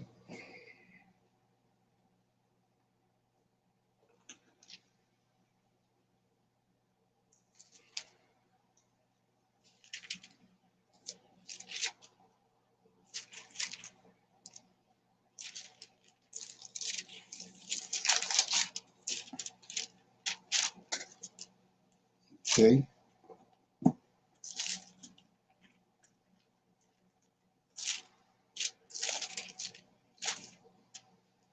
You have to bear with me.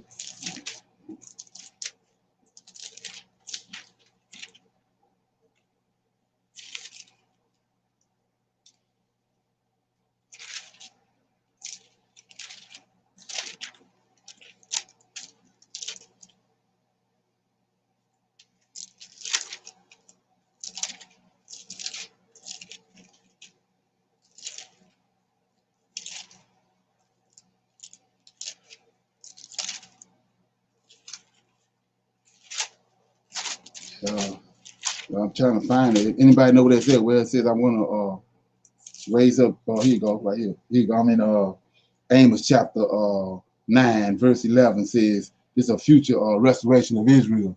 He says, "In that day will I raise up the tabernacle of David." That's what I'm showing you, right? That is fallen. Close up the breaches thereof, and I will raise up his ruins, and I will build them as in the days of old. So this literal. So it's the Greeks the one that deal with fabrications and all that. But the Most High, when he speaks, he's speaking literal, just like in when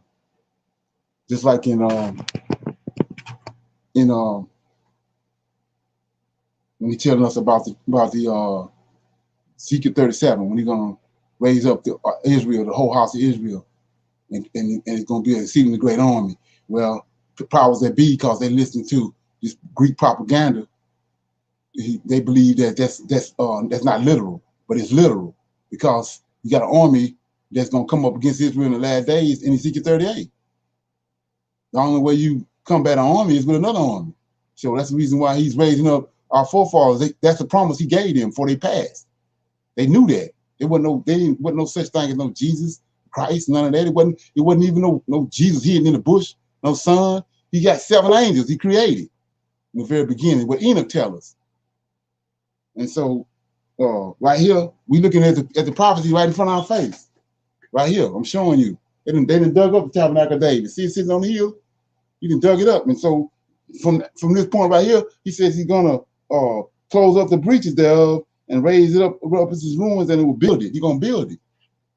So from this he's gonna build it up. You know, he ain't gonna build it and just be laying vacant. He's gonna build it up because he's bringing all his people back to the place, to the area. And we see that already. We just talked about that on all the things we see going on in Africa. Okay. So, anybody got any comments? I think I done gave enough information on that. So I'm gonna close out when I thought.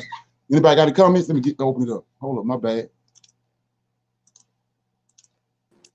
Comments. Shalom, shalom. Oh, Okay. somebody else got a comment? Okay, I'm just looking at the fact that, you know, once again, the genius and the wickedness of Esau. You used to only show us pictures of children with their bellies swollen in Africa with flies flying around. Now, all of a sudden, you know, you building Africa up because it's a part of your wicked plan. But the Lord of hosts got something for you. Right. Exactly. All right. Right. So now, anybody else got anything? Okay. Yeah, I'm gonna give you another little nugget before we go too. Let me open this up right quick. See this right here? You want to, for anybody out there that's in the YouTube world, this is who's who in the Greek world, right? Who's who? You want to know how all this stuff coming to light and how it's flowing? It's because the Most High led me to the right places. See that? Who's who in the Greek world? You might want to go get it. Let me open it up for you. Who's the author, baby? Who's the author? Hold on 1 minute. It's by Dana Bowder, Bowdr. So here go the book right here, you know. So because this our enemy right here, and he the one that was concocted the Septuagint being translated into Greek. So here we go. Let me give you some images. Yeah. Yeah. So you might want to go get this and can catch up on your information. Yeah. All right. Anyway, so with that being said, I want to break down the Septuagint that you know some people might not know. So first of all, what's the definition of and the meaning of the Septuagint? Septuagint means 70. That's what it means, 70. So why is it 70? Because I showed you in the pseudepigrapha. Let me repeat that. The pseudepigrapha that he Ptolemy Philadelphus. If you don't know who Ptolemy is one of the generals from Alexander that when Alexander died, he took Egypt. He took over Egypt. So one of his descendants right here, Ptolemy Philadelphus, ordered that 6 Edomite Jews from each of the tribes of Israel come to Alexandria, Egypt, and they translated the Tanakh from Hebrew to Greek. So the very word Septuagint means 70. It's telling you the history of the Septuagint. That these 70 Edomite Greeks came, and he had chambers written, and he made a golden table and decked it and all that, and varnished it and all that, and they rewrote the Tanakh into Greek. That's how you get the Septuagint, right? So to go a little deeper, it's the Roman numeral 70, LXX. That's what Septuagint means. Do your research. It says it is a scholarly symbol for the Septuagint. Bartholomew Philadelphus ordered 72 Jewish elders to translate the Torah to Greek. That's wicked as hell, right? Copying off 72 elders assembled by Moses. This is what they're copying off of. I told you how the New Testament came about through typology, a Greek trick, an Egyptian trick, typology. So he says that they reasoning for getting six Edomite Jews from each one of the tribes is called they copying off of the 70 elders that the Most High, the Lord of Hosts, assembled at Mount Sinai. They went up to see him on Mount Sinai. That's what they're copying off of. That's Numbers chapter 11, verses 16 to 30. Then, according to this Jewish Edomite, there were 70, look at this, there's 70 prospective faces to the Torah. That's tied to Numbers 13, 15. That's skewed. That's a skewed understanding. So it says, then all the 70 comes in is predicated off of 70 souls that went up to Egypt, right? Like I said, they're using Hebrew understanding and they skewing it. So it says 70 souls went down to Egypt, 70 nations and 70 world languages that happened at the Tower of Babel in Genesis chapter 11. 70 men on the Sanhedrin. Then the last one is Psalms 90, verse 10, which talk about 70 years when the Most High reduced the lifespan of a man from the length they was living from 120 days down to 70 years, 70. That's their reasoning behind using the 70, which is what the Septuagint means, right? So with that being said, I'm gonna go over here one more place. It says the Greek Old Testament or the Septuagint it says, which literally means 70, often abbreviated as 70 in the Roman numerals, is the earliest extent of the Koine Greek translation of the book from the Hebrew Bible.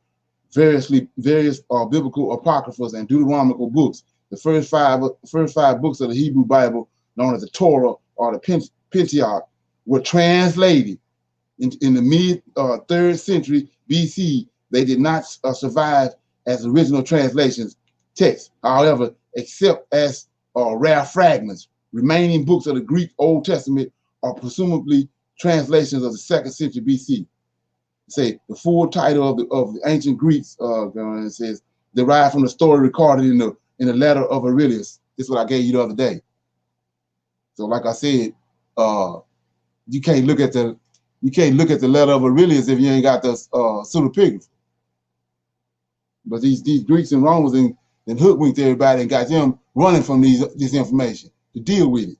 So it says, I just read this. It says 285 to 243 BC, 70 Jewish scholars, according to a later translation, 72 6 scholars from each of the 12 tribes of Israel.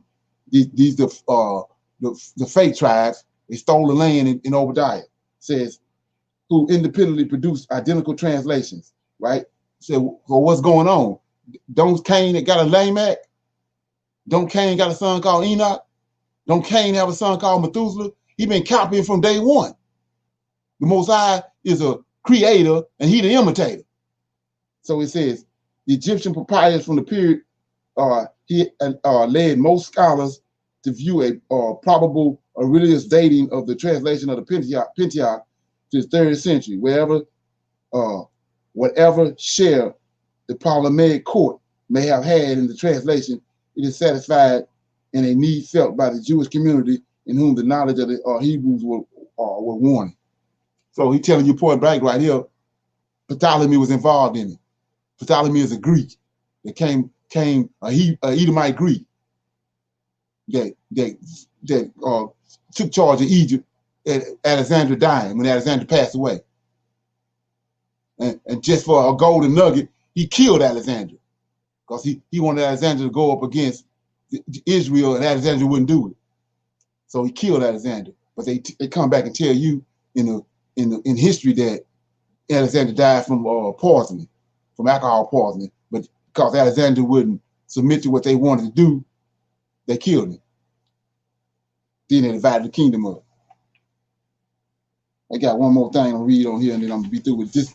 I just showed you on one of our forefathers, one of their forefathers was Philo of Alexandria. He's really followed Alexander because he had the Septuagint. He was able to. He the one that's the father of Christianity. He the one concocted it from dealing with the Septuagint. He had access to the Septuagint.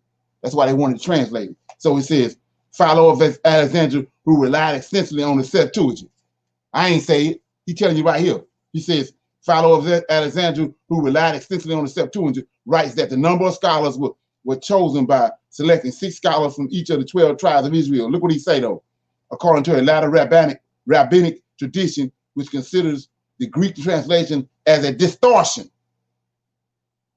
of sacred text and unsuitable for the use in the synagogue. See, they didn't even want to use the Septuagint in the synagogue. The synagogue of Satan. They didn't even want to use it in there. So he says, and the Septuagint was given to Bartholomew 2 days before the annual 10th of the tithe of a fast. That's a wicked ass fast that these Greeks and Edomites concocted. So this is the history of the Septuagint right here. So with the Spirit of the Most High, you can go in there and get golden nuggets out of there. But if you ain't got the Spirit of the Most High on you, then you're going to shun it and don't want to deal with it. Okay? So, with that being said, anybody got any comments before we go?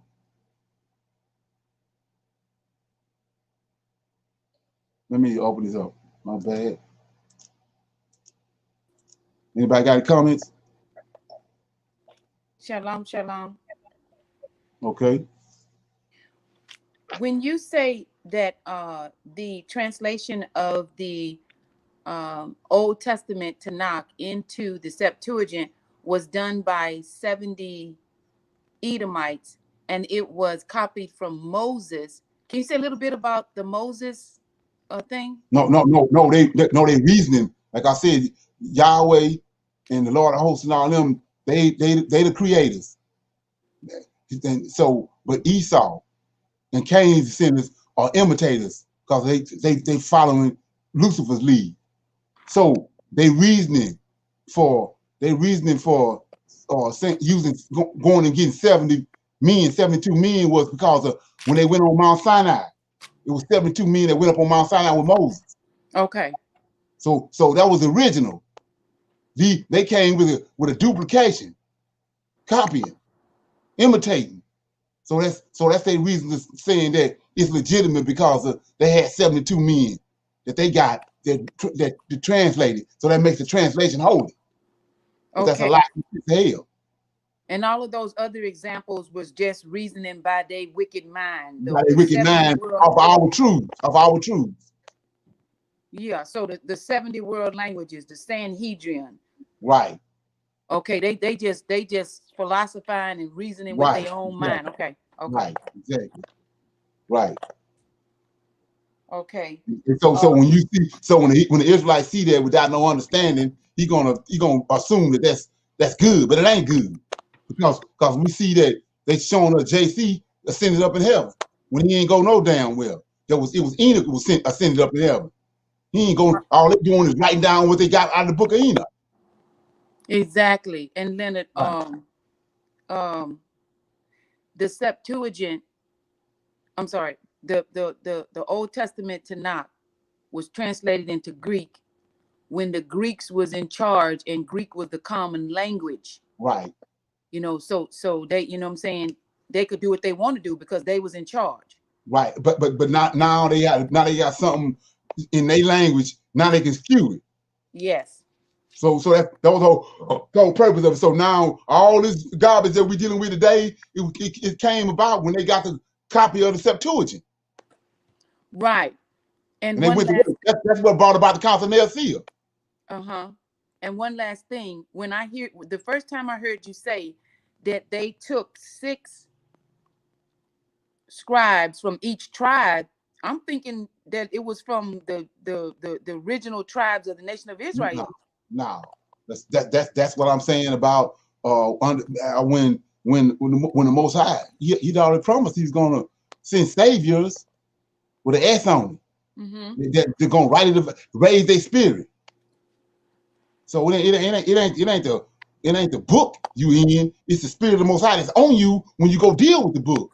Exactly. Because there's no way that we can get into the bottom of the Vatican and get our records. No, The no, Most we High, ain't got to. We the ain't got Most to. High, exactly. The Most High Right. give us the information through, you know, through his power. Right, right. So example of that is the story of Elijah.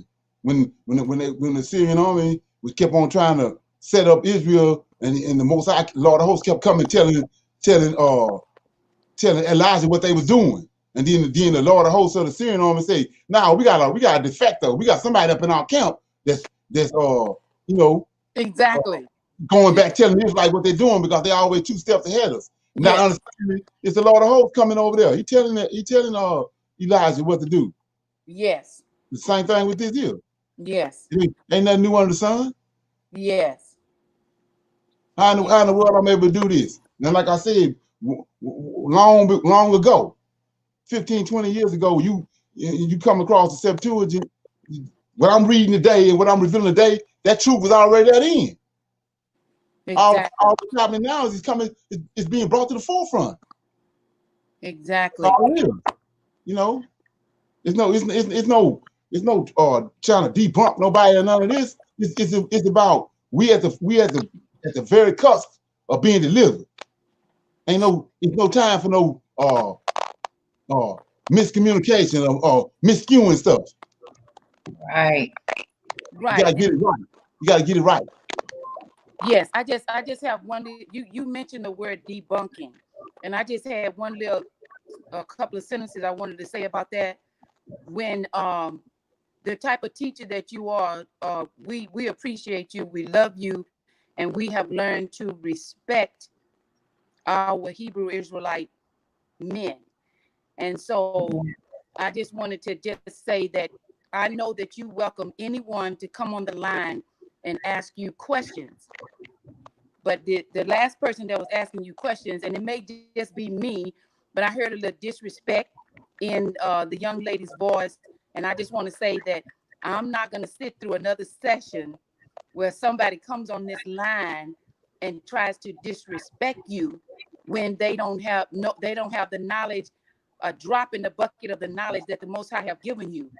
So I'm just saying that anybody that come on this line should come on this line with respect and ask their questions in a respectful manner, and not disrespect you or try to debunk you, because you can't be debunked because you're backed by the Lord of hosts.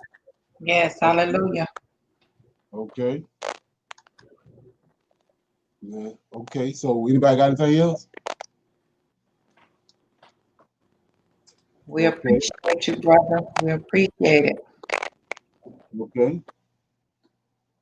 All right. So we're gonna do this line thing again. We're gonna get out of here. Wait. Hold up. Hold up. Wait a minute. Hot second.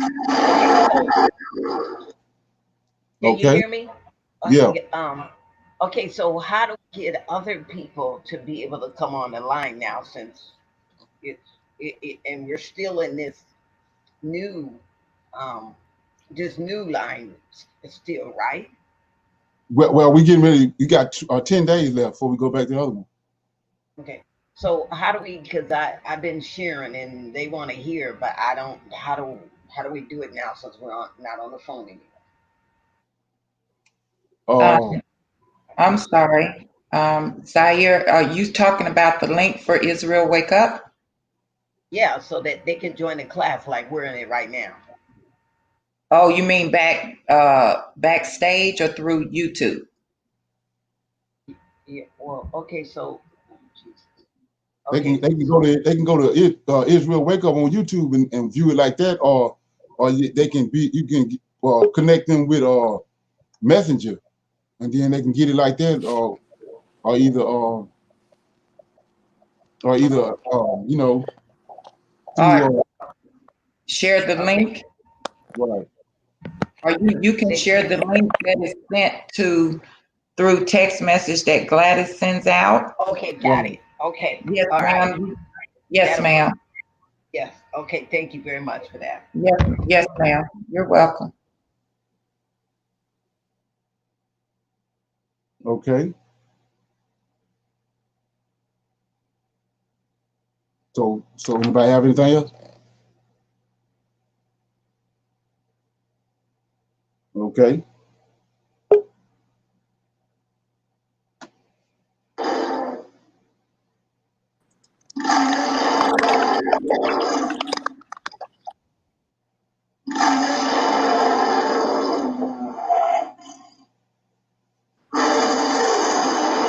Wake up, Israel. It's time. It's time. Mm. Wow. Come on now. Yes. Yes. So